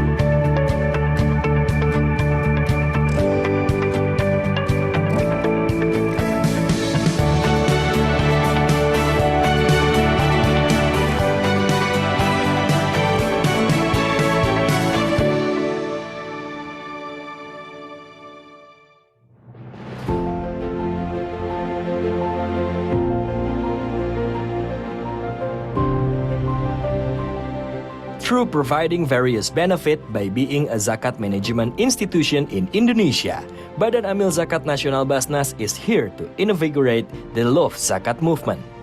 Formed by the government based on the decree of the President of the Republic of Indonesia number 8 of 2001, which has the task and function of collecting and distributing zakat, infak, and sodako at the national level, Basnas is spread throughout Indonesia and coordinates provincial Basnas, Regency and city level Basnas, Amil Zakat institution, and zakat collecting units in various institutions, as well as international zakat institutions.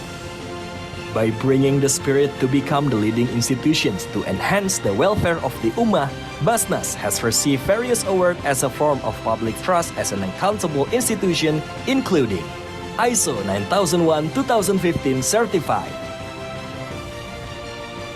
audited with unqualified audit opinion since 2002, the Award of Intensity, Consistency, and Innovation in the Response of COVID-19 from BNPB, the Championship Award in Capacity Building and Leadership Award in Community Development and Philanthropy from Global Good Governance Award in 2022, Best Business Transformation and Best Indonesia Customer Quality from SWA. By maintaining the spirit of zakat management based on Islamic law, trustworthiness, expediency, justice, legal certainty, integration, and accountability, Badan Amil Zakat Nasional distributes and utilizes according to the Sharia to aid Asnaf, and it's summarized into 5 main sectors. Humanity,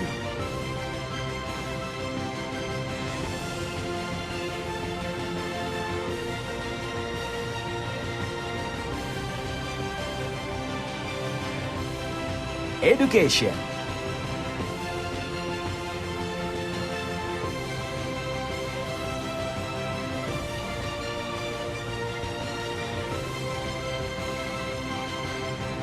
Health,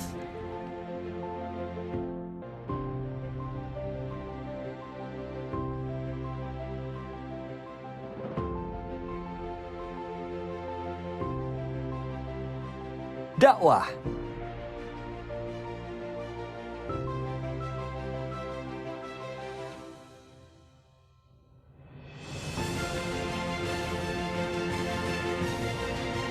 and economy.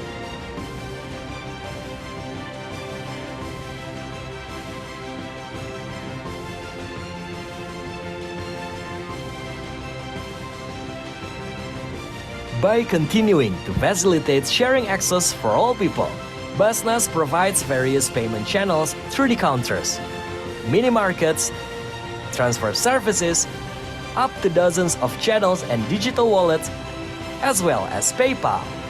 Basnas continues to expand the benefit of various productive and effective programs that are based on the principles of safe Sharia, safe regulation, and safe for the unitary state of the Republic of Indonesia. Together with Basnas, create a just and a prosperous society all around Indonesia.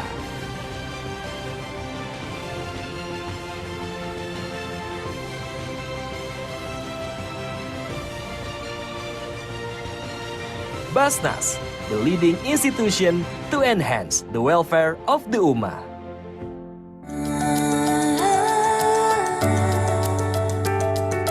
Awali hidup dari hati, dimulai dari hari ini.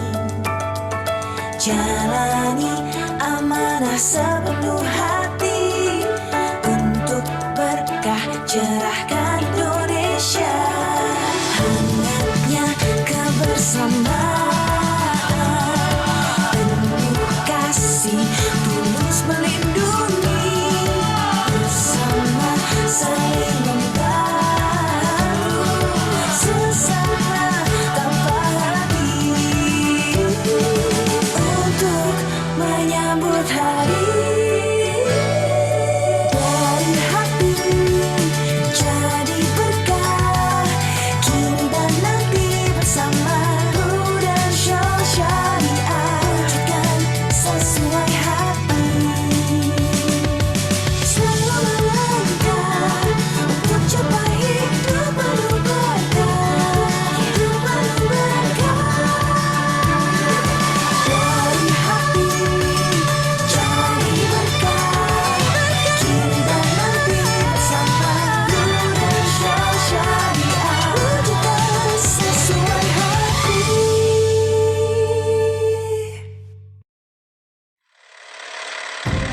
Selama beberapa tahun ke belakang, perkembangan ekonomi syariah secara global terus mengalami pertumbuhan yang fantastis.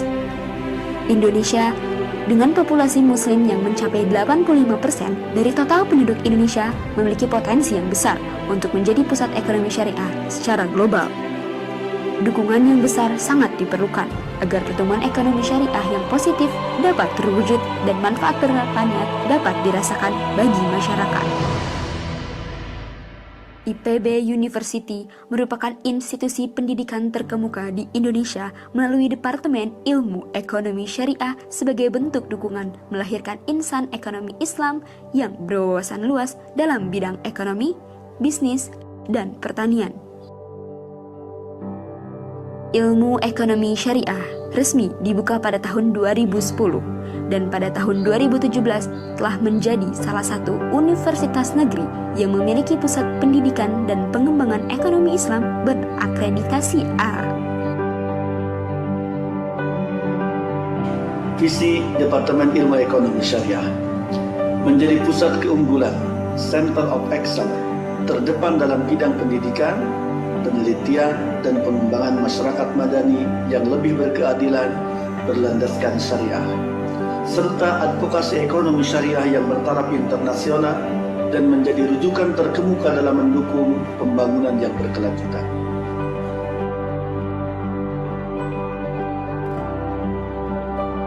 Misi Departemen Ilmu Ekonomi Syariah menyelenggarakan pendidikan ilmu ekonomi syariah untuk memenuhi kebutuhan masyarakat dengan akreditasi unggul baik nasional maupun internasional. Merancang dan mendorong kegiatan penelitian dan pengembangan ilmu ekonomi syariah beserta terapan-terapannya yang berhubungan dengan pertanian dalam arti luas. Berpartisipasi aktif dalam kegiatan advokasi dan sosialisasi ekonomi syariah kepada masyarakat. Mengembangkan kapasitas kelembagaan Fakultas Ekonomi dan Manajemen IPB, khususnya dalam hal peningkatan kualitas dan pendayagunaan sumber daya manusia.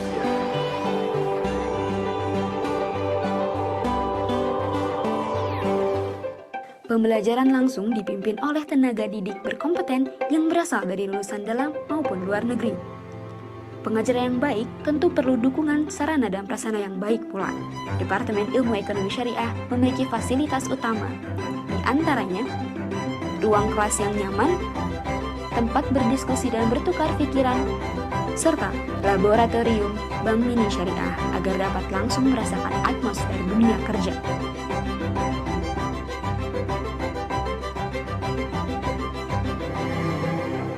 Mahasiswa dituntut untuk memiliki jiwa kepemimpinan, kerjasama yang baik dalam tim, dan kemampuan memecahkan masalah. Melalui Himpunan Profesi Mahasiswa Ilmu Ekonomi Syariah, sesi IPB, pembelajaran dan keahlian pendukung dapat kita peroleh dari luar kelas.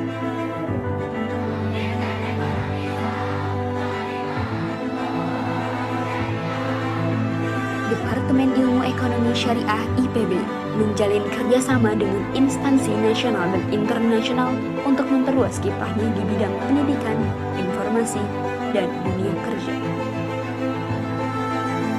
Usaha, kerja keras, dan niat yang tulus selalu dilakukan untuk menggapai prestasi. Sivitas Akademika Departemen Ilmu Ekonomi Syariah IPB berhasil menorehkan prestasi membanggakan di tingkat nasional dan internasional. Berbagai output ide kreatif, inovasi, rekomendasi regulasi ditujukan agar dakwah ekonomi Islam dapat dirasakan oleh masyarakat luas.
through providing various benefit by being a zakat management institution in Indonesia.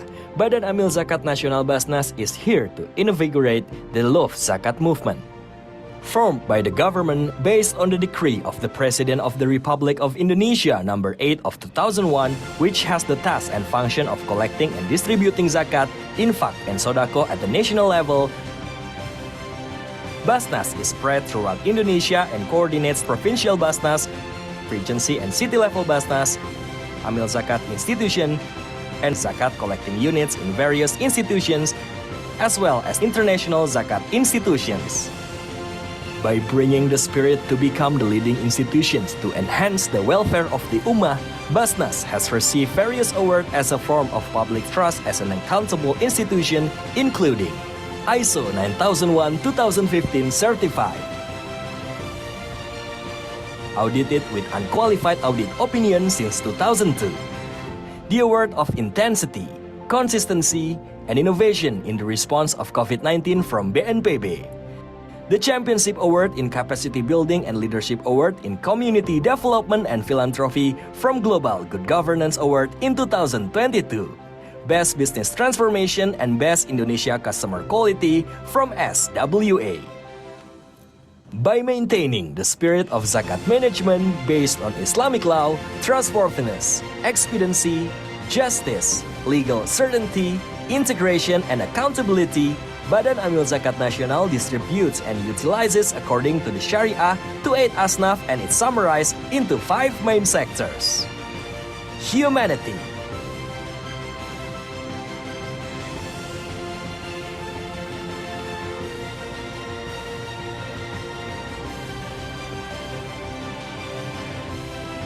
education,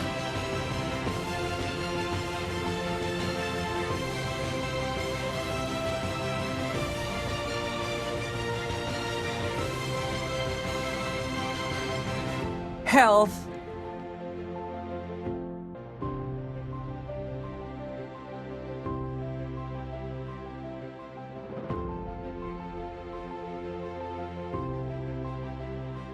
dakwah,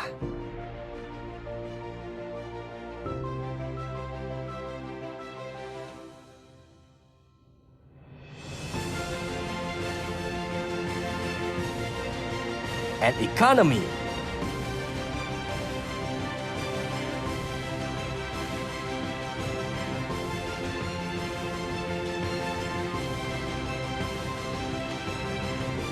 By continuing to facilitate sharing access for all people, Basnas provides various payment channels through the counters, mini markets, transfer services, up to dozens of channels and digital wallets, as well as PayPal. Basnas continues to expand the benefit of various productive and effective programs that are based on the principles of safe Sharia, safe regulation, and safe for the unitary state of the Republic of Indonesia. Together with Basnas, create a just and a prosperous society all around Indonesia.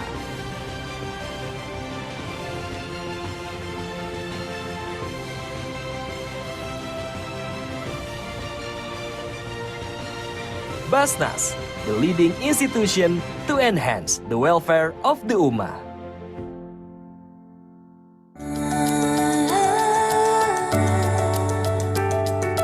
Awali hidup dari hati, dimulai dari hari ini. Jalani amanah sepenuh hati untuk berkah cerahkan Indonesia. Hangatnya kebersamaan, penuh kasih, tulus melindungi, bersama saling membantu, sesama tanpa henti, untuk menyambut hari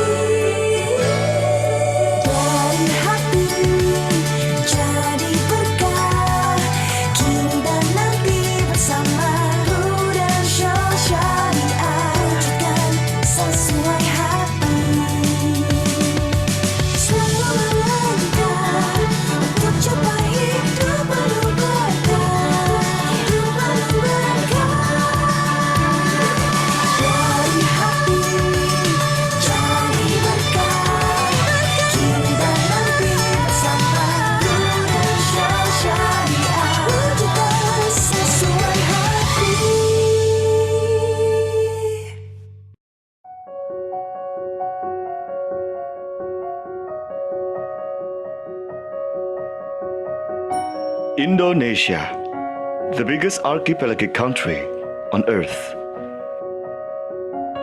Made up of thousands of volcanic islands, best known for beaches, volcanoes, Komodo dragons, orangutans sheltering elephants, and tigers.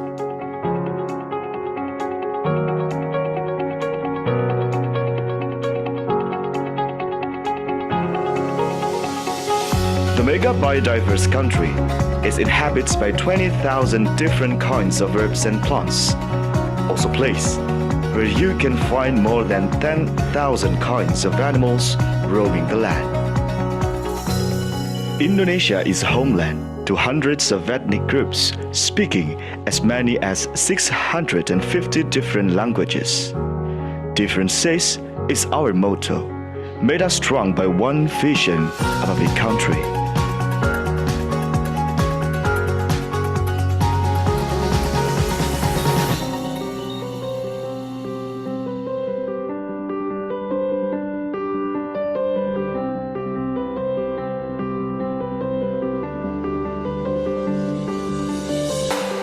Formerly parts of University of Indonesia, in 1963, IPB University was stood as the first independent campus to focus on agriculture.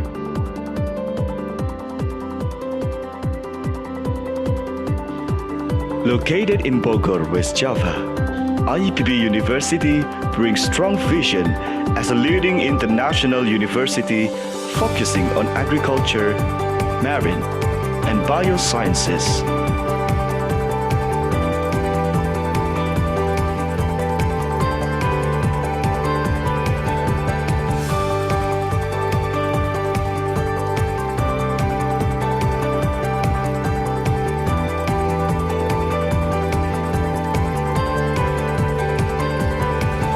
There are 11 faculties and schools, comprises 39 undergraduate study programs, 65 master study programs, and 42 doctoral study programs. There are 27 internationally accredited study programs in IPB University as a proof of our commitment as a world-class university.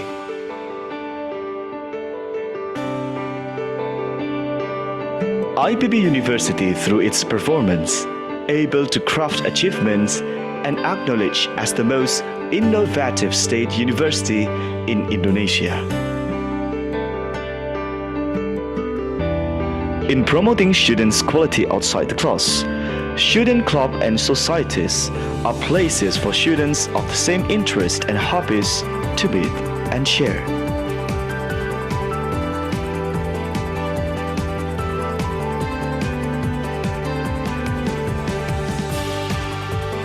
Welcome to IBB University.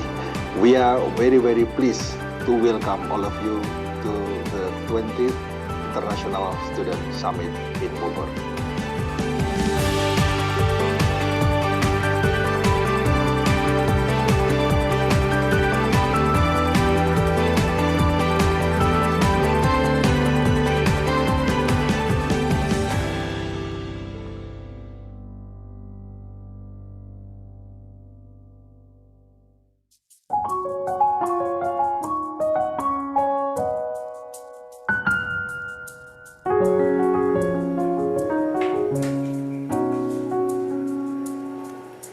Ku kejar mimpi, mimpi di masa kecilku. Hidup bahagia, karena ada yang ku tuju. Melangkah pasti, haruslah ku mulai dengan harapan. Ku mampu ciptakan masa depan.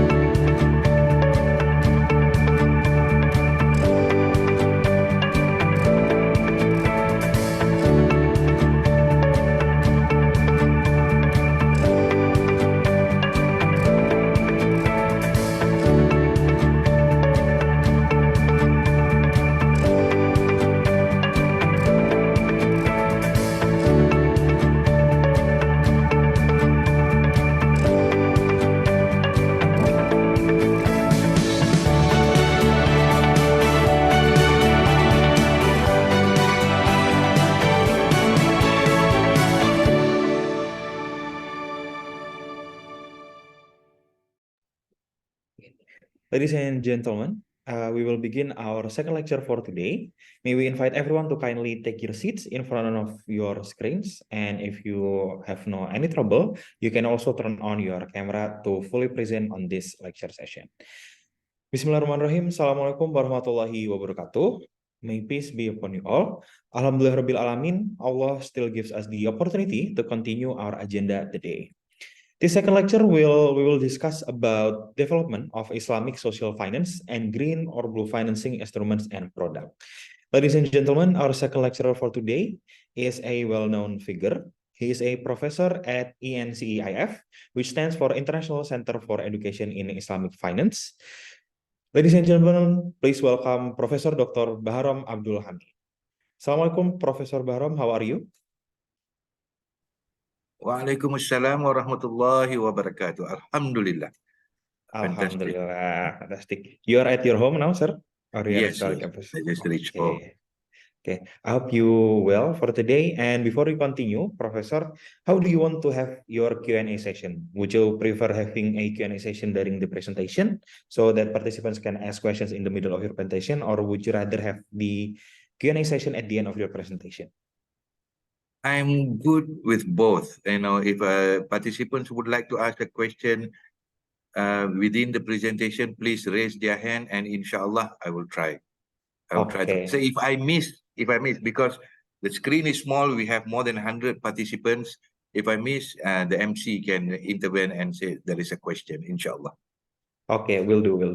As Professor Baharom has said, all participants are allowed to ask questions in the middle of his presentation. However, to keep the forum in order and conducive, please raise your hand first before asking, or if you want to ask, you can do it through Zoom chat. Thank you. And without further ado, let's immediately begin our second lecture. Professor Dr. Baharom, the time and screen is yours. Thank you very much, Brother Akmal. I'll share my screen first.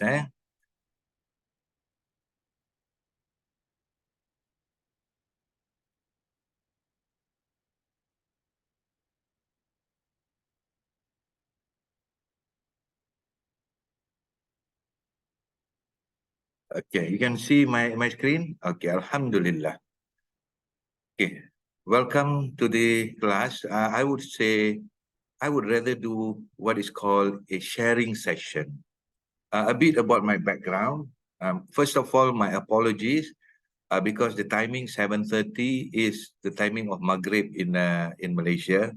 So, and Maghrib is very short, so that's why I have to start slightly later. My background, I'm an economist, true blue economist. My bachelor is in economics. My master's is in economics. My PhD is also in economics. In fact, my PhD was in economics of crime. However, for the last 9 years, I have been attached with IESWC University. IESWC University, a boutique university which offers Islamic finance, Islamic economics postgraduate program. And Alhamdulillah, Allah has been very kind and He has provided me opportunity to be appointed as the Director of Research Management Center for 6 years. I have just relinquished about a couple of years ago. And I'm very much involved in what I deem and what people term as applied research. Applied research means it means the research that has been translated into real projects. And for the last 5 years, I have been involved in applied research in Islamic social finance. I have worked with multiple national as well as international organizations, including International Federation of Red Crescent, IMF, World Bank, Islamic Development Bank, and so on. Alhamdulillah. So what I would like to share today, this evening here, is my experience and how, if we think slightly out of the box, be a bit more innovative, be a bit more creative, but along the lines of Sharia, we would be able, inshallah, to translate, to realize the real potential of Islamic social finance. The fault lies with both the people as well as the academicians and the researchers. Why do I say that? Because we have all the while indoctrinated the people. Islamic social finance is a minute thing. People have always had the perception Islamic social finance is for assistance to the poor and so on. In fact, Islamic social finance is one of the purest branch of Islamic finance. While there are many arguments on the Islamic capital market, Islamic banking about the Sharia compliant, the Sharia based, the Sharia approval, and so on, Islamic social finance is the closest, I would say. So when we talk about social finance, before we even dive through what we call Islamic social finance, let us try to understand what is social finance. Like I said, the fault lies because the name is structured in such a way, people say social. So when social, people think, people have a perception that it cannot be commercial. People think, people have perception that it has only to work with some minute, small, minor things. So basically, social finance in general, when I talk about social finance in general, is just a way how we we employ the private capital side to address the social and environmental challenges. But let us look the word social deeper. The social here, it means everything that's related. Your well-being, your quality of life, the family. In a nutshell, just think, you do not have to go far. You do not have to go to the jargons of the Western countries, because the Western countries always change their Qibla. One moment they will call it Millennium Development Goals. Another moment they will call it responsible financing, responsible banking. Another moment they call it sustainable banking, sustainable finance. Another moment they will say ethical banking, ethical finance. We already have something which already existed for the last 1400 years. A beautiful fundamental principle which is called maqasid. Maqasid al-Sharia. Why don't we just look at the 5 principles? Protection of the religion, protection of the life, protection of the wealth, protection of the akal, protection of generation. Why don't we go along the line? That means whatever action we take, whatever initiative that we undergo, whatever activities that we take, does it represent the real essence of the religion, protection of the religion? Does it give a benefit to the life of the people? Does it give a benefit to the wealth of the people? Does it give a benefit to the next generation? Does it give a benefit to the akal? If you think along the line, you would have a special motivation. I am talking through experience. That's how I got my motivation. I was amazed, I was excited, I was really, really pushed by this maqasid. As someone who has been in economics, this is something that motivated me. God Almighty will ask me later what I have done with my time, my knowledge, my experience. So I have to be prepared to answer him. I have to be prepared to answer that I have used my knowledge to come up with instruments, projects, activities that benefited the religion, that benefited the nation, that benefited the people, and so on. So coming back here, so social finance, the traditional thing is people say solutions to some complex problems such as poverty, homelessness, chronic illness, education. We should be thinking much beyond that. Entrepreneurship, business, agriculture, food security. So we have to start think along this line. When the first step is thinking, then only you can dream about it. Then only you can start working on it. So social finance, like I said, basically how to use the finance for private capital side apart from the capital market banking, because capital market and banking is always looked at as human behavior, people always want to make profit, maximize profit. People will always think, what is the return to themselves? Rarely do they think to what is the people going to benefit? What is the country going to benefit? What is the religion going to benefit? That's why I said social finance, especially Islamic social finance, has huge potential. So, when we compare Islamic social finance and social finance, of course, the difference would be how we maneuver it. We have the Sharia principle, but both are instruments to attend to people's problem, nation's problem. Okay? And we have to remove this mindset. Social finance is charity.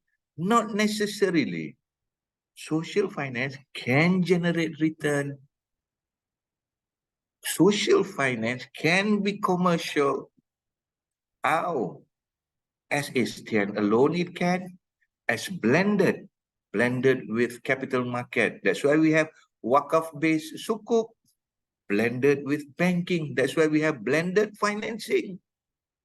So there are various channels, instruments of transmitting.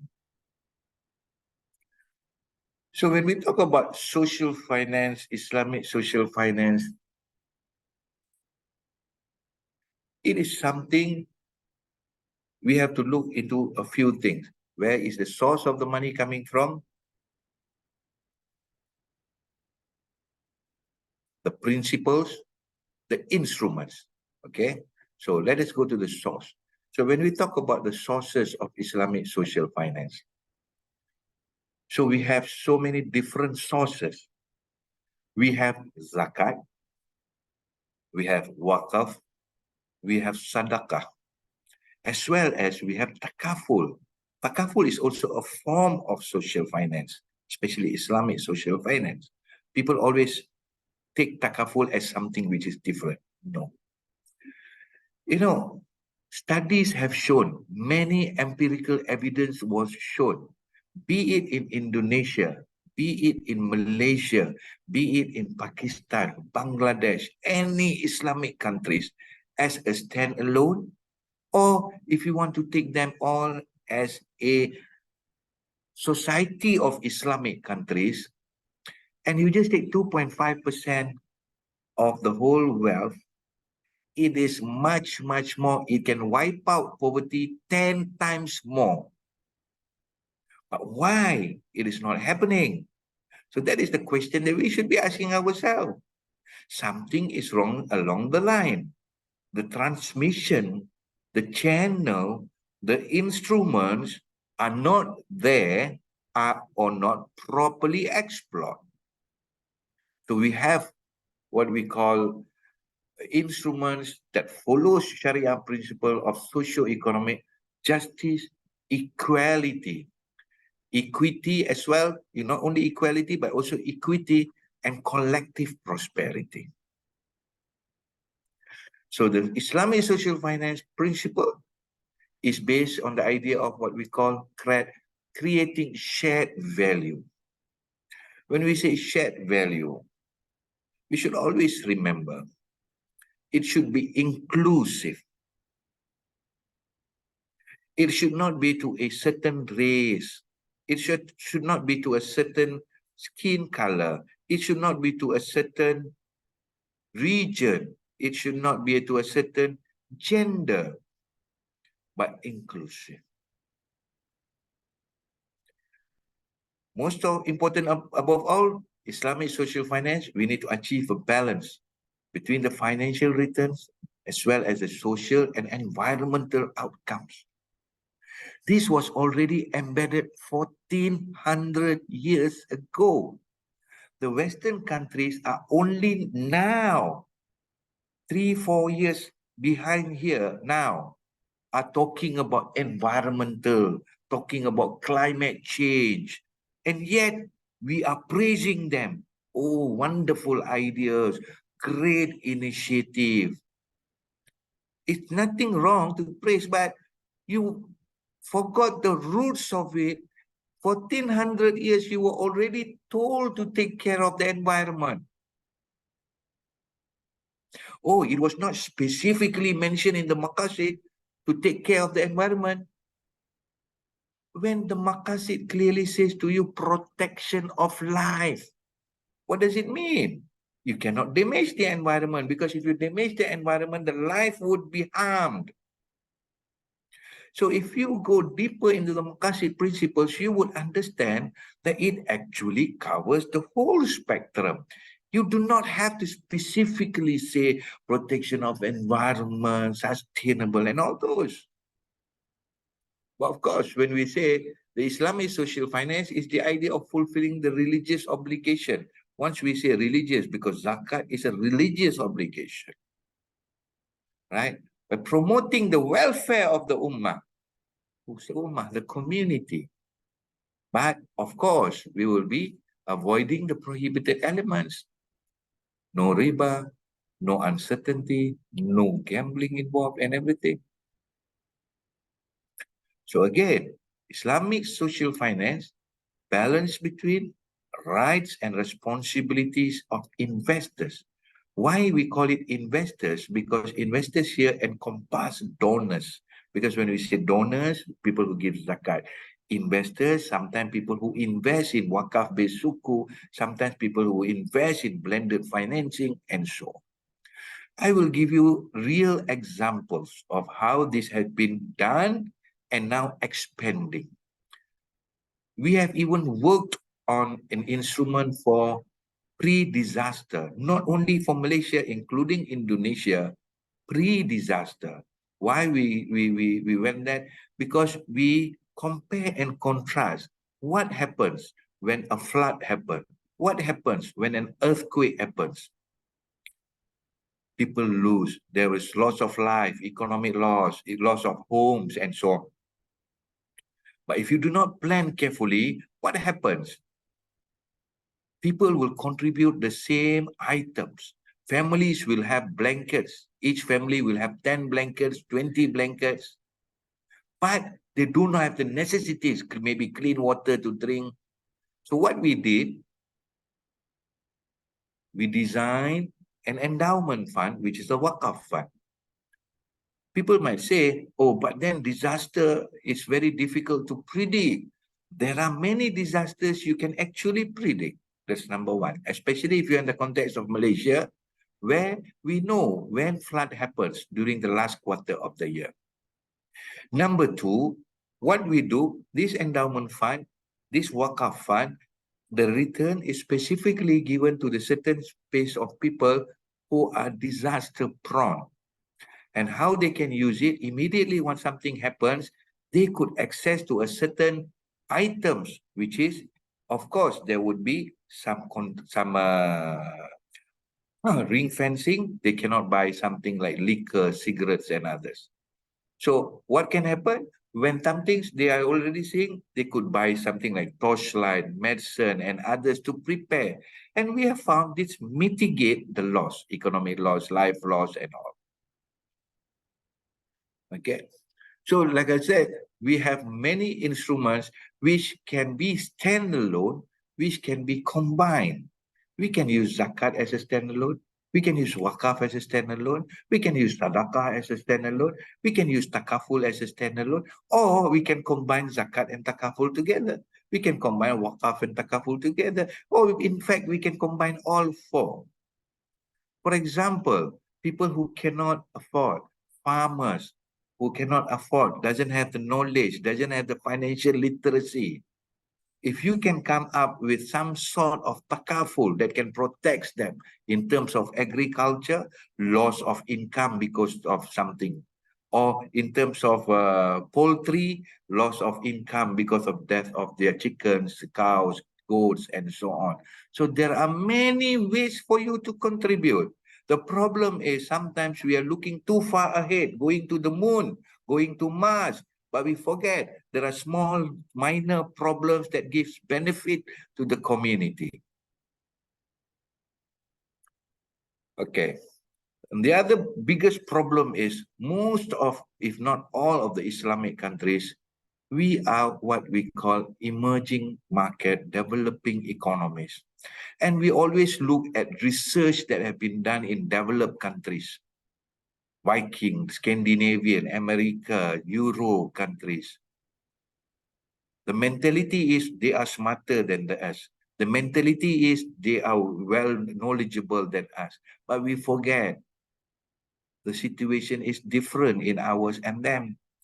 Of course, those countries can talk about, if you say ESG, the Scandinavian countries, European countries, they talk about the environment. They don't care about the social so much. Why? They are already developed. But in our context, the emerging market, the developing economies, we still have a lot of social problem, community problem that we need to support, that needs to help. Our environment, alhamdulillah, we still have greeneries.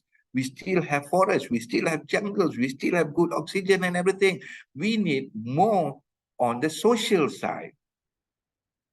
For them, oh, social, we are okay, we are already developed. Governance, oh, we are already developed, we are already high-income country, so we just concerned. They are the one who started the problem. Okay, somebody raise their hand. Yes, please, if you want to ask.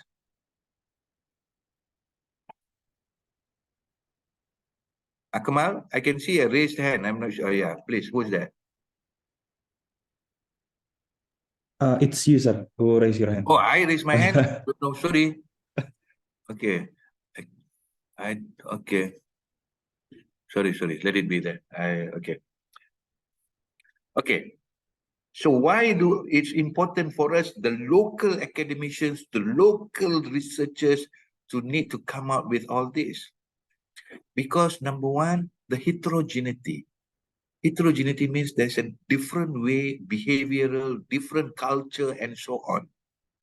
Something that might be useful in Europe might not be in Malaysia or in Indonesia. In fact, something that might be applied to Indonesia might not be applied to Malaysia. So we have to be very careful. We cannot simply take something coming along our way, some research, some instruments, and straight away apply. You're bound to fail. Number two, something that have been used in the 70s or 80s might not be applicable in the year 2000. So that's why we have to keep on innovating, being creative, research, and so on.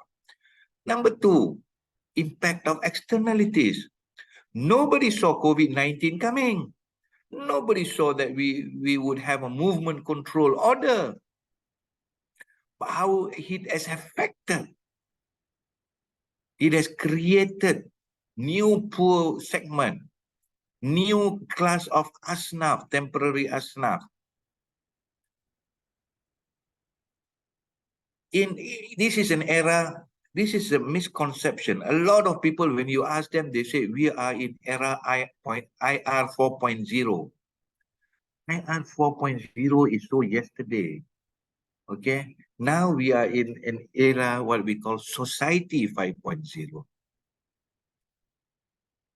We have moved a long way. We have era 1.0. 1.0 is hunters and gatherers, where Akmal, it's not me raising the hand. Somebody else is raising the hand. I'm not sure why it's keep coming.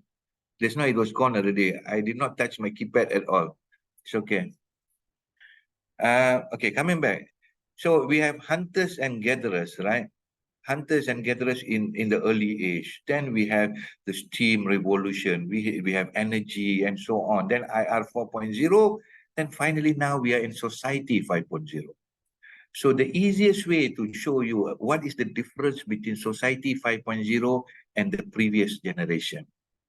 Society 5.0, they want to know what is the impact. They don't want to know, for example, they can come and ask you, oh, in Indonesia, you have Basnas. In Malaysia, you have Zakat Authority. In Pakistan, you have Zakat Authority. What is the impact that you have created? You cannot simply say, oh, in Basnas, we have collected $500 million of zakat. We have distributed 480 million of zakat, and we have distributed to Jakarta this much, Surabaya this much. That is reporting. I don't want to know where you distributed, how much you distributed. I want to know what is the impact that you have created. By distributing this, are you able to reduce poverty? By distributing it, are you able to reduce gender inequality? By distributing it, are you able to reduce income inequality? By distributing this, are you able to make the world a better place? So Society 5.0, they want to know this. So you cannot simply merely be reporting.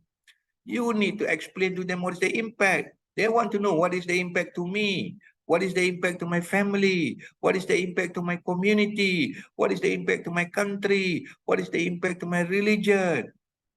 You have to measure and you have to report. If they are not doing, we as academicians, we have researchers, we have postgraduate students, it's our responsibility, it's our amanah to keep on pushing this.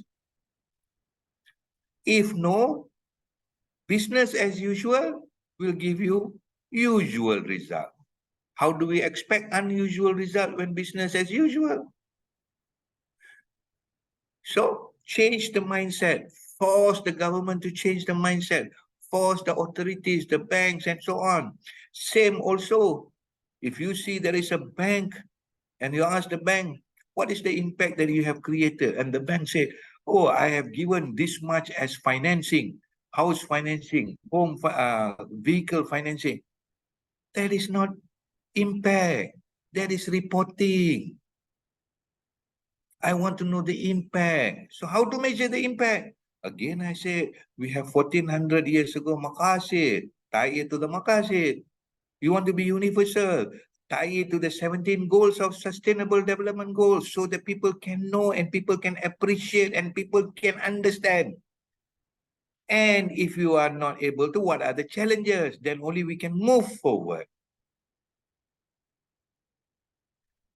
So I give you an example here. This is a zakat authority in northern part of Malaysia. 2 years ago, I was approached and they asked me and they said, Prof, can you help us? Because this year we are the host for the World Zakat Forum. I said, okay, what do you want me to do? They say, can you help us, the Zakat Authority? We want to move towards world class. I said, I'm more than happy to help you. Went in, saw what they were doing. After 6 months, I went to see their boss, the chief executive officer. I said, sorry, I cannot help you to go towards world class. He said, why? I said, how are you going towards world class when you are already world class? You are leading the way. And then he asked me, really? I said, yeah. So what I'm going to do for you is I'm going to help you to craft a report. I'm helping you to measure the impact that you have created. I am going to pinpoint what is the difference that you have done compared to all the zakat authority.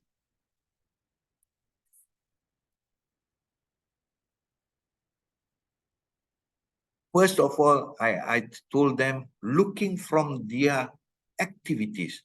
Normally, when you go to any zakat authority in any part of the world, you ask them, what is your role? What is your job? And they will tell you, oh, we are the facilitators who collect zakat, multiple instruments of zakat. We have agriculture zakat, poultry zakat, income zakat, we have a savings zakat. And then we distribute to the people who are in need, the asnaf, the 9 segments, and so on. So when I worked with this Lembaga Zakat Negeri Kedah and I looked in their books with the activities I will slowly expose to you in later, I said, look, you have optimized the society welfare. Huh? How? I say, you have done tremendous work to improve the quality of life of the people as a general, asnaf as specific. in the area of education, health, economy, and social.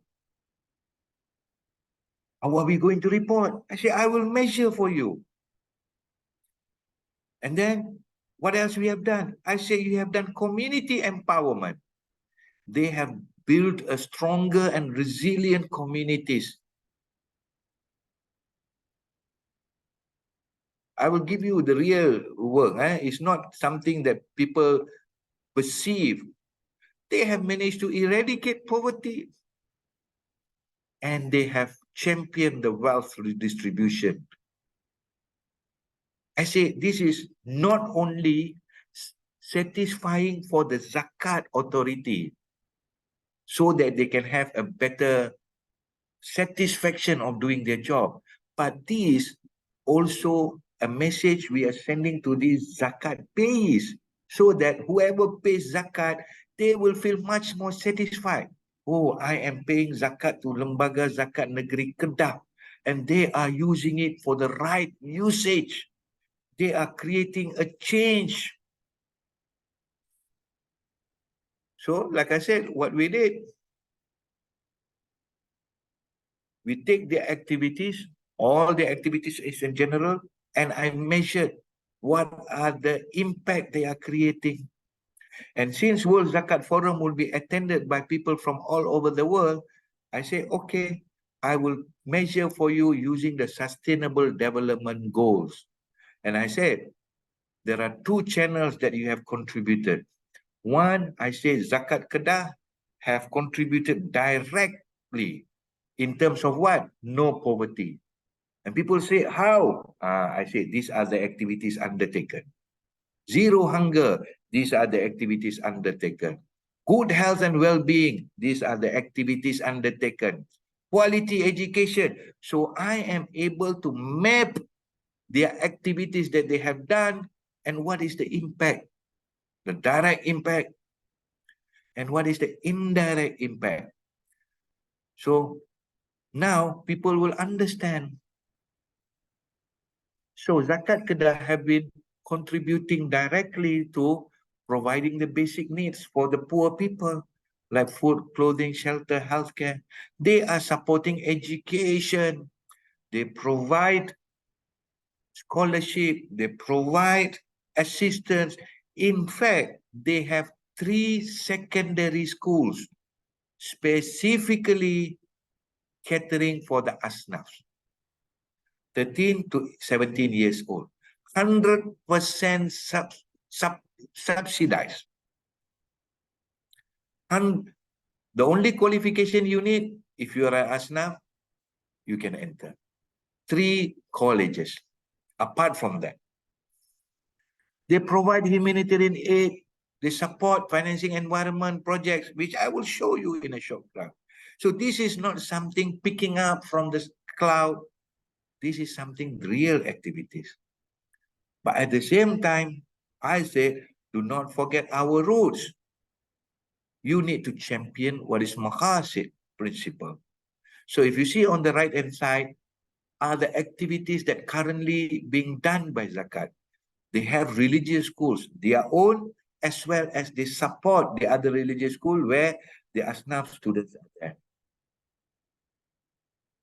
They provide the funds for religious mosque, masalah. They provide upskilling and reskilling training. You see, they don't simply merely provide assistance, cash assistance, but they provide the opportunity for upskilling and reskilling.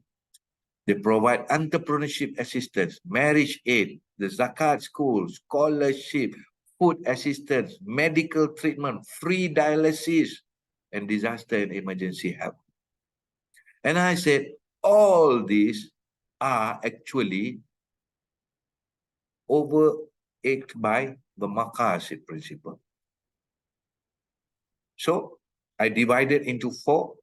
So they have contribution in the social side, where they have a food bank, which was a tremendous help during the movement control order. They have housing development scheme, specifically for poor people. They have Mualaf Empowerment Center. Empowerment is not giving cash assistance, but providing upskilling and reskilling. they have the meat distribution, they have the Asnaf's house repair and maintenance. On the economic side, apart from the monthly zakat distribution, they have Ummah Economic Development Project. They have Asnaf Development Program. They have Smart Sawah, which I will be touching more in detail. They have barber shop, they have sewing center. They have, under the health, hemodialysis center, mobile clinics, and under education, they have their own specialized school for Sekolah Zakat, and as well as they are also supporting for the universities, undergraduate as well as postgraduate, including overseas, including doctors. So I told them, how many zakat authorities in the world can come and claim that they are doing this? So how do I measure?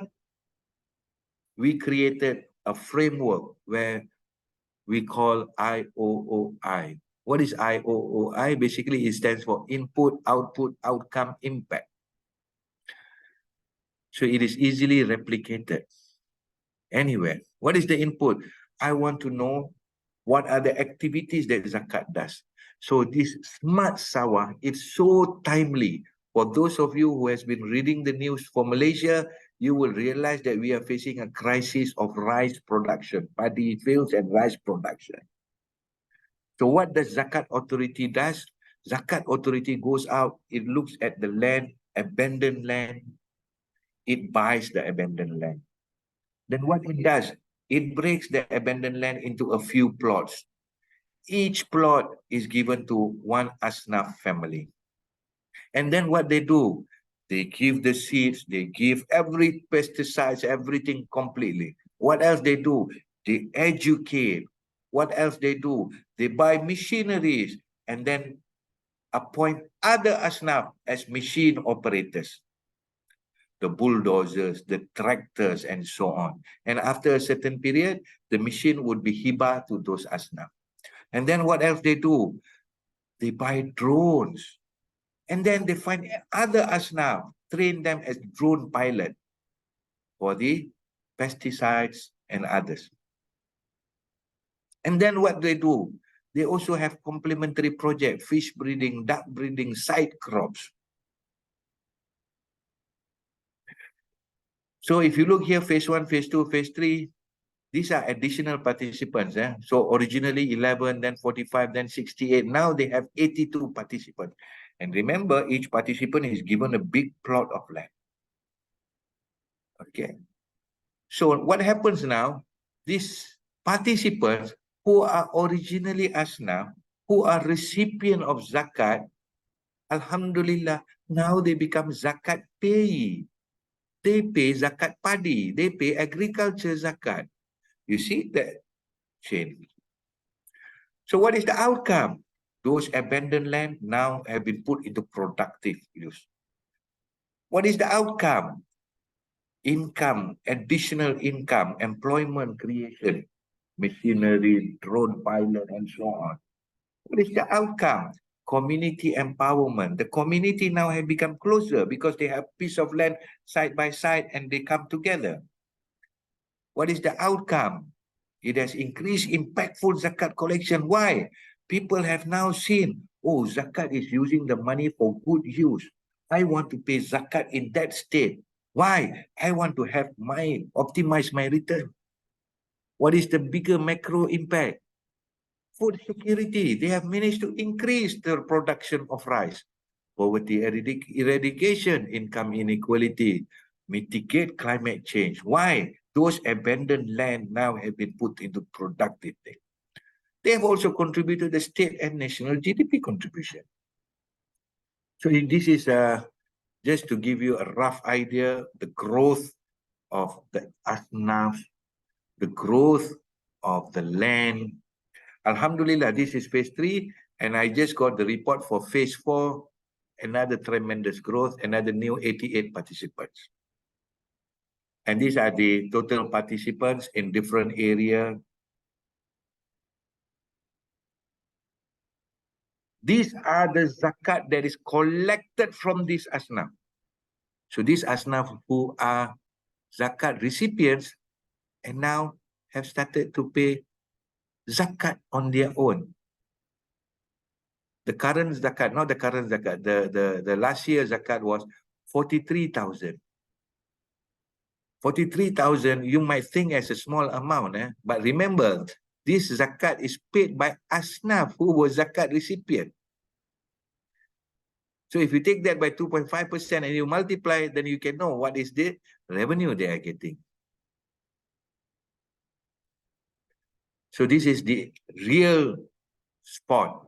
You can see how big is the plot. So they are not just giving a small plot to one asnaf. That's how big is a plot that is given. Okay, that is the go down. That is the drone that they use, the machinery. You see how a small innovation can go a long way. This is the complementary projects they have created, the fish breeding, duck breeding.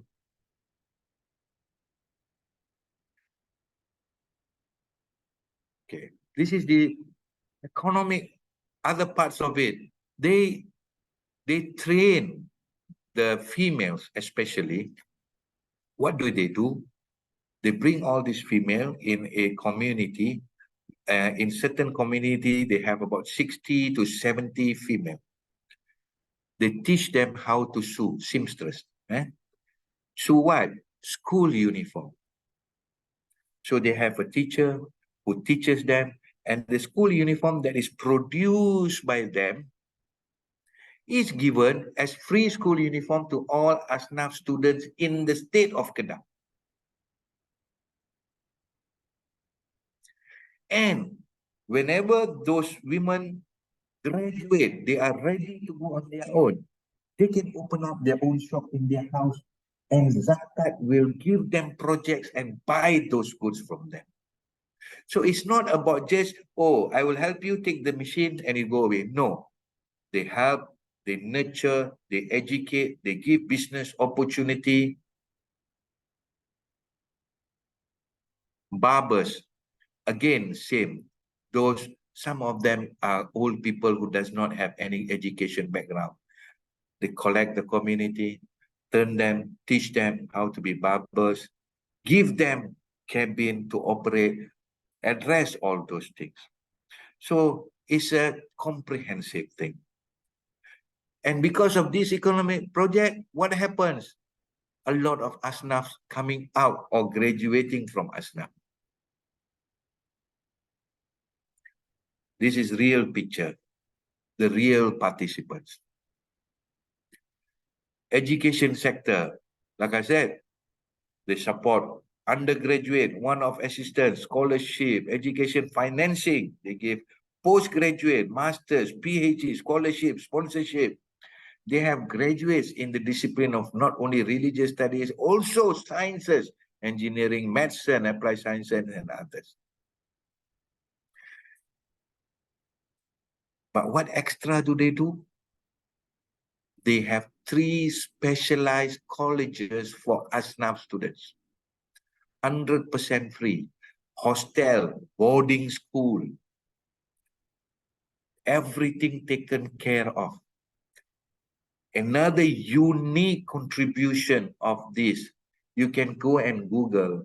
There is a group of indigenous people called Kensiu. It is spelled Kensiu. Indigenous. There is only 500 of them left in the world. They stay in a small portion of the bordering Kedah and Thailand. They are branded as the lowest IQ among human beings. Zakat Kedah took 10 students out of this community, put them through education. Inshallah, in a year, they will become Hafiz. Imagine a community that is declared lowest IQ among human beings, but Zakat had transforming them to become Hafiz. Just give me 2 minutes. I just realized there's a message in the chat box. I just read. Oh, okay. Okay, it was asking about attendance list. Okay. So that is a huge contribution.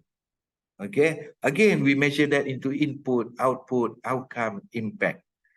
I would love to share in detail, but like I said, because the class is short, I have to give you just flavors because I have other projects to tell.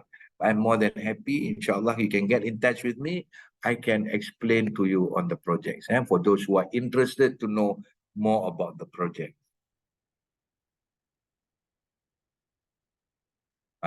Zakat School, these are the three colleges they have. They have one college which is an Ulul Albab specifically for Hafiz. They have a college for entrepreneurship. This is not a normal school. This school is specifically for Asnaf. Like I said, boarding school, family does not have to worry anything. Everything is taken care of, including uniform, food, every single thing is taken care of. This is the community I say, Kensiu tribe, special enrollment from indigenous community. Okay.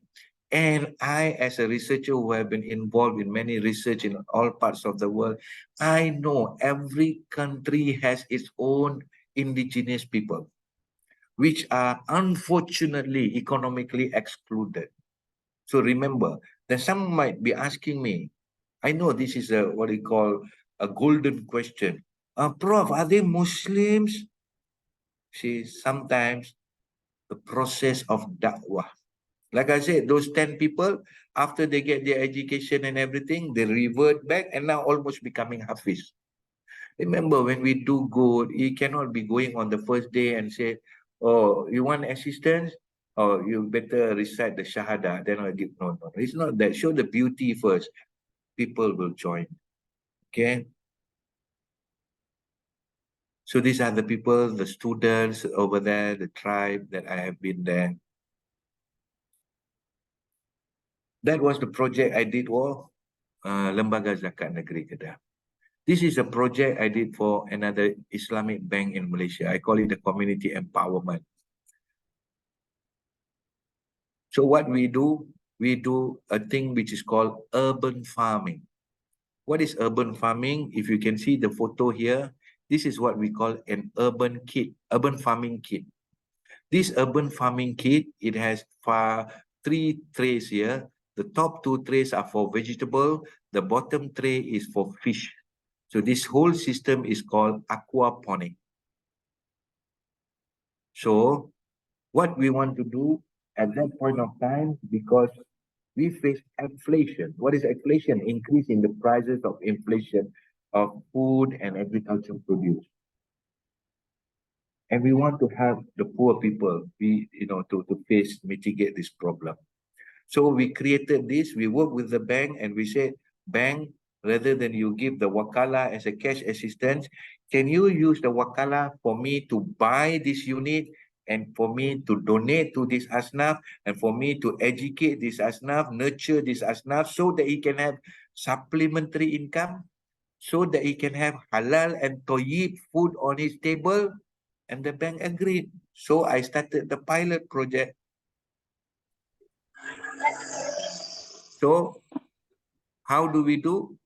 We worked with the local Amil and I said, can you select for me 60 Asnaf family? And then the bank gives us the money and we work with other authorities like the agriculture and others side of knowledge and monitoring. So for the pilot project, because it was a pilot project, I need to collect data. I tested 3 different types. The first type is this. This is what I call community farming, where 30 asnaf are put aside in one community. Another 25 families, I put the urban kit in their houses.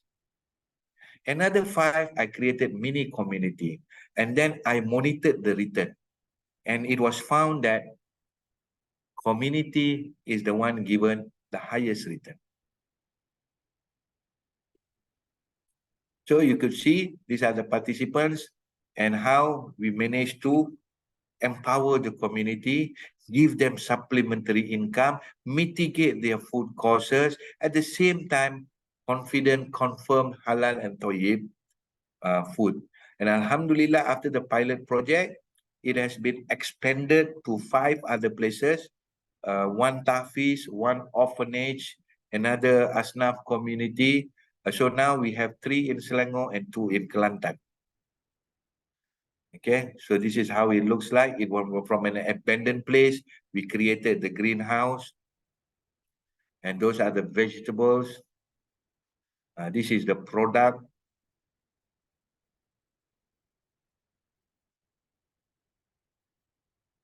So we created a socio-economic impact from the community. And if you see the pictures getting better, that means the pictures are later and later and later. The whole place becoming much, much better and much, much prosperous. Okay, so those are the real activities and real produce.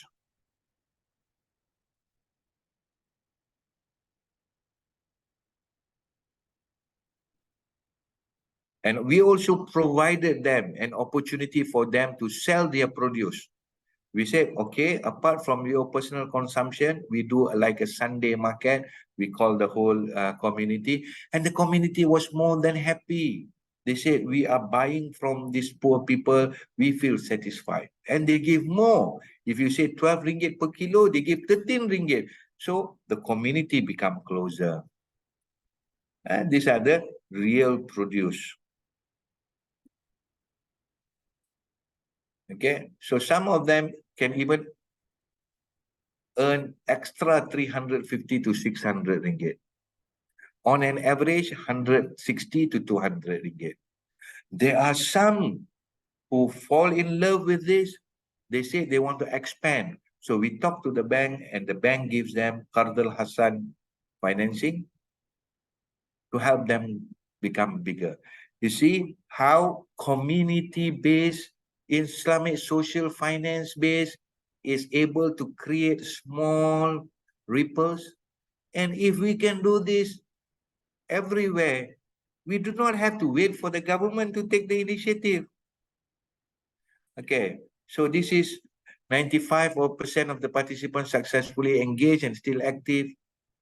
17 to 21% income generated. Average cost mitigation, that means because of the rising price, they are able to save.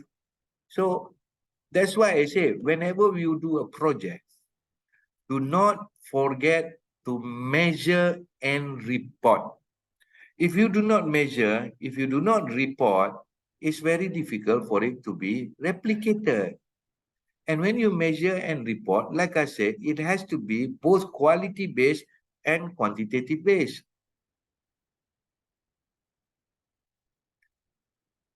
What about the qualitative? This is, I say, intangible return.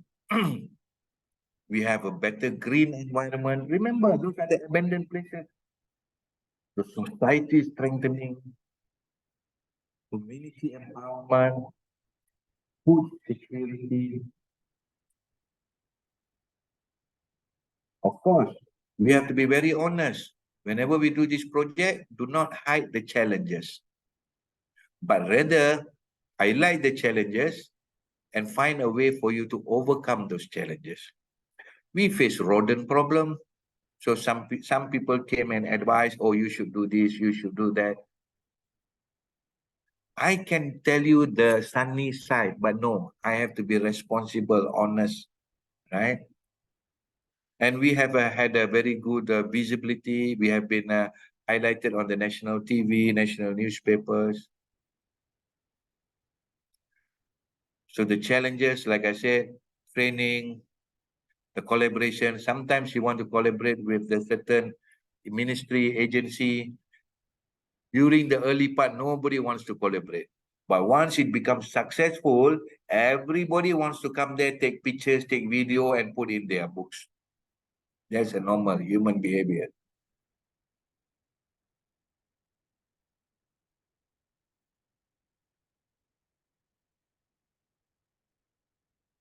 Okay, 5 minutes. Okay, no worries, no worries. I'm about to finish already. Come on. Okay. So I open up for question and answers. Inshallah, I hope, like I said, I don't want to say this is a lecture, but I want to say this is a sharing session. I want to provoke your mind, what you can do for your country, for your community, and so on. Please, any question, please. Okay, thank you very much, Professor Baharom, for the insightful session. And now we're going to move into sharing session or Q&A. I see that there is a person that already raised their hand. So, Martini Dwi, you may open your mic. Thank you very much, Pak Akmal, and also Professor Baharom for the presentation. It was a really great presentation, and it really gives me further insight about the constitutional finance and people. Well, then there are two questions I'd like to ask to address to Prof. Baharom. The first is, I see then it was very interesting to see you mention the success story of the LNZK, Lembaga Negeri Zakat Kedah. Zakat Negeri Kedah. Zakat Negeri Kedah. So, is there, for instance, the program that is categorized as unsuccessful program, and what recommendation do you suggest to the zakat institution?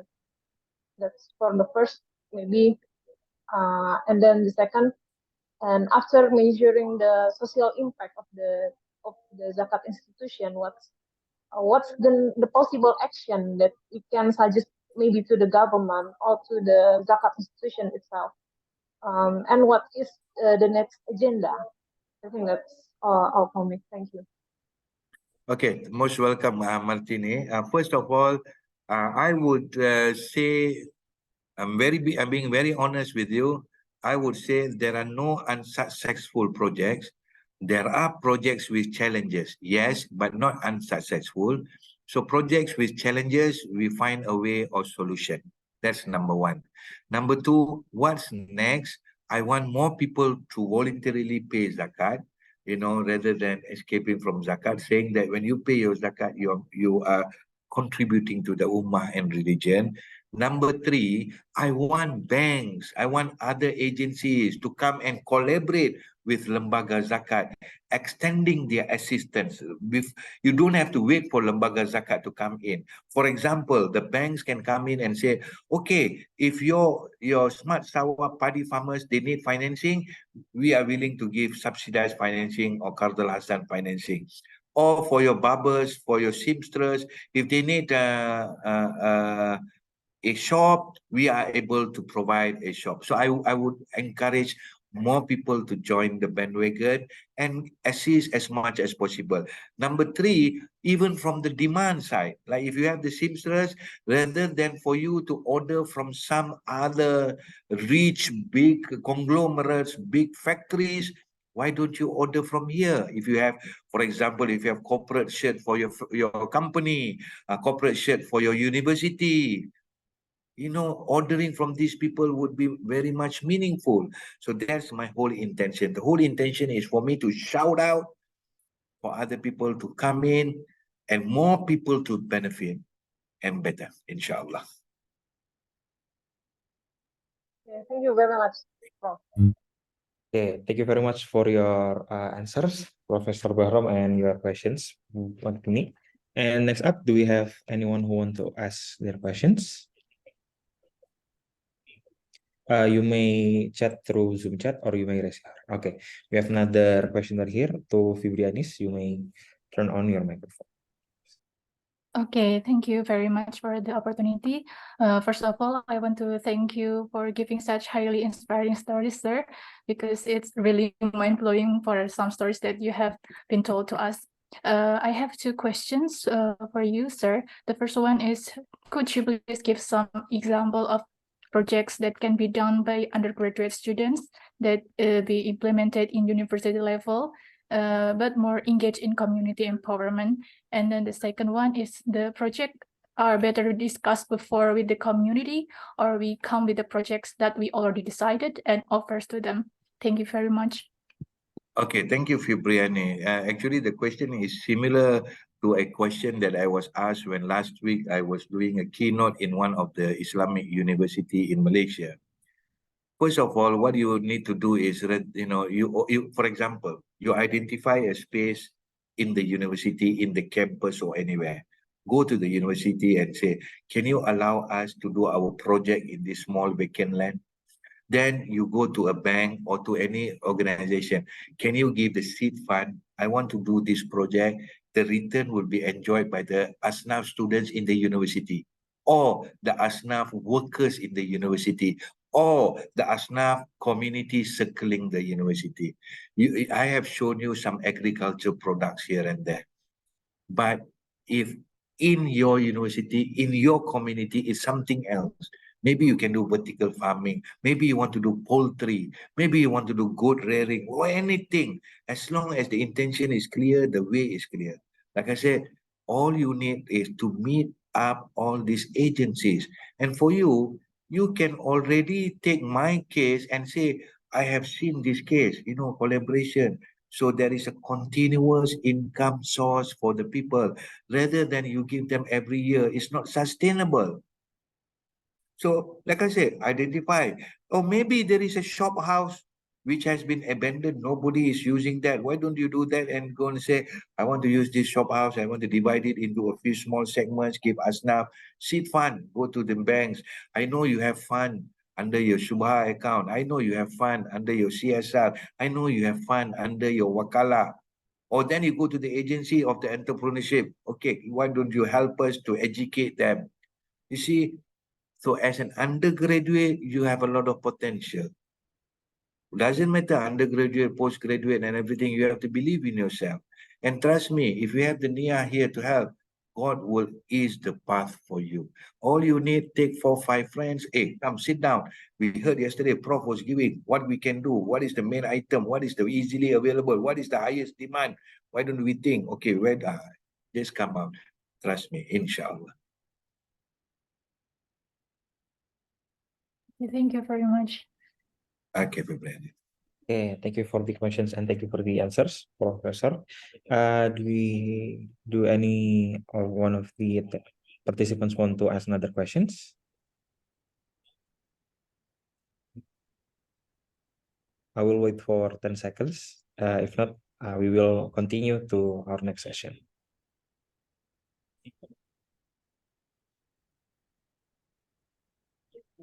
Okay, I believe there are no more questions, Professor. And thank you very much for all of the questions. And there is another. Okay, this will be the last question for this session, Professor. There is one question in the chat box. Assalamualaikum warahmatullahi wabarakatuh, Prof. Do you have any inspiration on how ISF deal with disability? From When you talk Rosida. about when you talk about disability, we have to think about it two ways. We have to, like I said, ISF has its own Sharia background.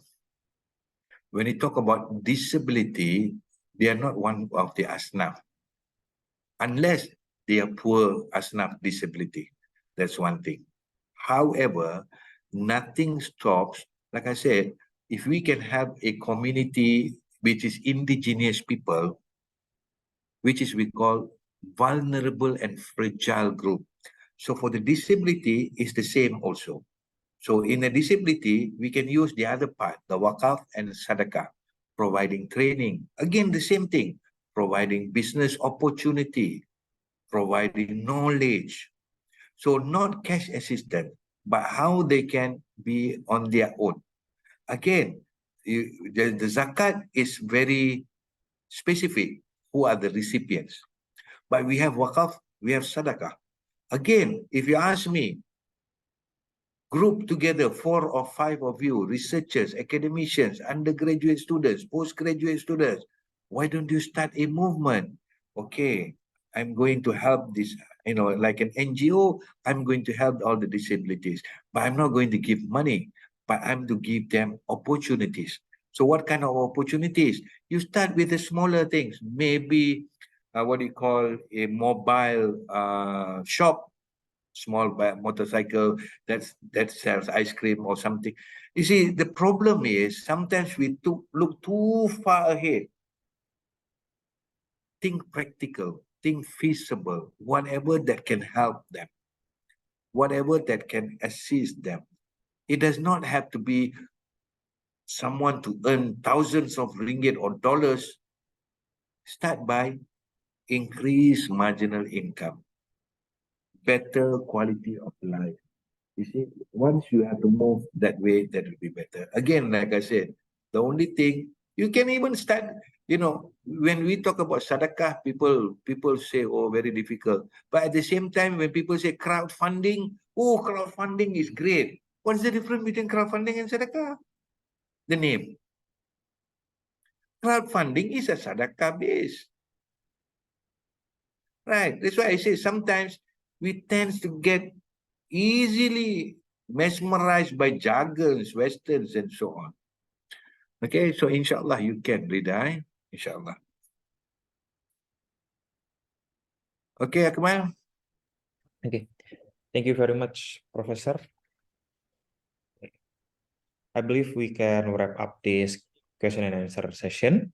Professor, unfortunately, our time is very limited to have free questions and to have the discussion going on. And I would like to ask you to stay on your screen because we have a small token of our appreciation for you. Please accept it with our sincere thanks. To operator, you may share the certificate. Okay. And before we close our agenda today, is there anything else would you like to say, Professor Baharom? How about the assignment or maybe a closing statement? Okay, thank you very much. I hope you enjoyed the session as much as I enjoyed. Very honest, I really enjoyed the session. I enjoy this kind of sharing session. So if I have 235 participants, if 2, 3, 4, 5 of you go away with some of these projects down the road, I am more than happy, right? I'm a very practical, feasible person. I'm not expecting 200 projects to come out from this class. But if I can trigger your mind, if I can change the way you think that you should do something practical, feasible, and so on, and you can start working on something very small but very meaningful, I'm more than happy. And if I have made any mistakes while talking and everything, apologies. Inshallah, I hope this majlis would have mercy from the Almighty and receive barakah from Him. Wassalamualaikum warahmatullahi wabarakatuh. Waalaikumsalam warahmatullahi wabarakatuh. Amin, amin, ya rabbal alamin. Thank you very much, Professor Dr. Baharom Abdul Hamid, for the insightful session. And for those of you who still want to ask questions to Professor Baharom, you may reach to him directly via his socials. Ladies and gentlemen, our series of lectures for today has come to an end. We would like to express our gratitude to all our distinguished lecturers today, Professor Raditya Sukmana and Professor Dr. Baharom Abdul Hamid, who have shared their valuable time, knowledge, and wisdom on today's lecture. We would also like to express our gratitude to all of participants who have attended our lectures today until the end. May Allah bless all of our activities today. Also, we'd like to ask your forgiveness as you may felt many inconveniences throughout all sessions. And we would like to inform all of you that this activity is sponsored by Basnas Republik of Indonesia, pilihan pertama pembayar zakat, lembaga utama mensejahterakan umat. PT Prudential Syariah Life Assurance, your best choice of Syariah insurance worldwide. PT Antam TBK, logam mulia Antam, akurat kadarnya. And next, we would like to remind you to prove your attendance by filling the absence that will be shared on the chat by operator. And before we close, we would like to remind all participants that tomorrow's agenda will start at the same time as today, at 4 o'clock in the evening, 4 p.m. Western Indonesia time. Tomorrow, we are going to listen to Al-Fatih Gisan Paranjung MBA, who will deliver a lecture on digital development on green/blue Islamic financing, and Dr. Muhammad Eskandar Shah on the role of institutions supporting Islamic financing on green-blue economy. We would also like to remind all of our participants about the assignments, pre-test, and post-test. Please kindly check your account at the website ocw.ipb.ac.id using your username and password. Allahu a'lam bishawab. Let's close our agenda today by saying hamdalah, alhamdulillahirabbil alamin, and doa kafaratul majelis. Subhanakallahumma wa bihamdika, asyhadu an la ilaha illa anta, astaghfiruka wa atubu ilaik. I'm Akmal Syafa as the Master of Ceremony for today, signing off. Thank you very much. Wassalamualaikum warahmatullahi wabarakatuh. See you tomorrow.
Through providing various benefit by being a zakat management institution in Indonesia, Badan Amil Zakat Nasional Basnas is here to invigorate the Love Zakat movement.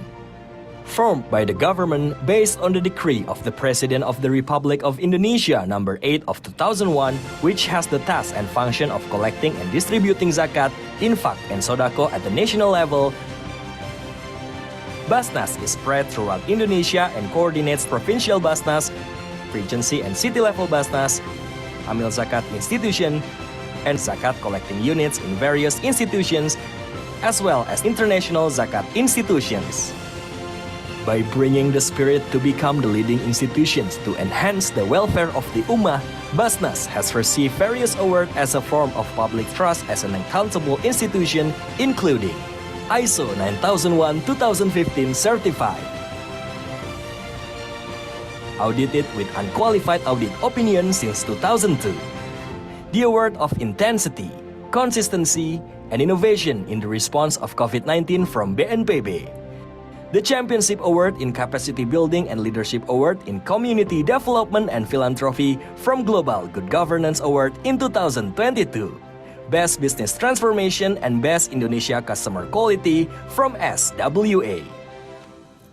By maintaining the spirit of zakat management based on Islamic law, trustworthiness, expediency, justice, legal certainty, integration, and accountability, Badan Amil Zakat Nasional distributes and utilizes according to the Sharia to aid Asnaf, and it's summarized into 5 main sectors.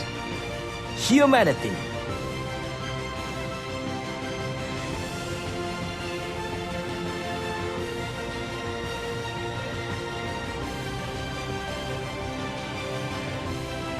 education,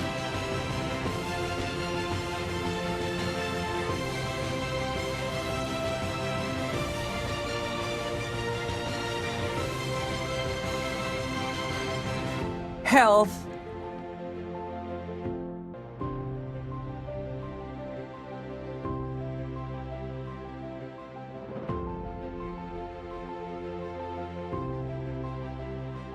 dakwah,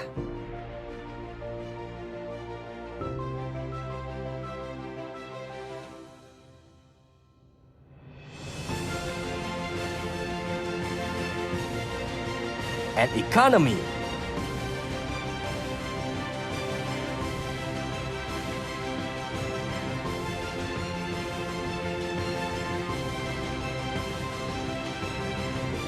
By continuing to facilitate sharing access for all people, Basnas provides various payment channels through the counters, mini markets, transfer services, up to dozens of channels and digital wallets, as well as PayPal.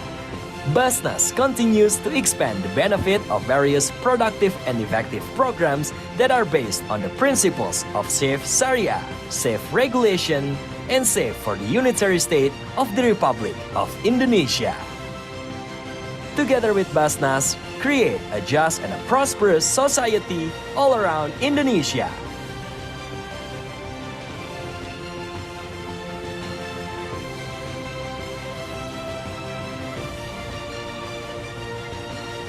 Basnas, the leading institution to enhance the welfare of the Ummah.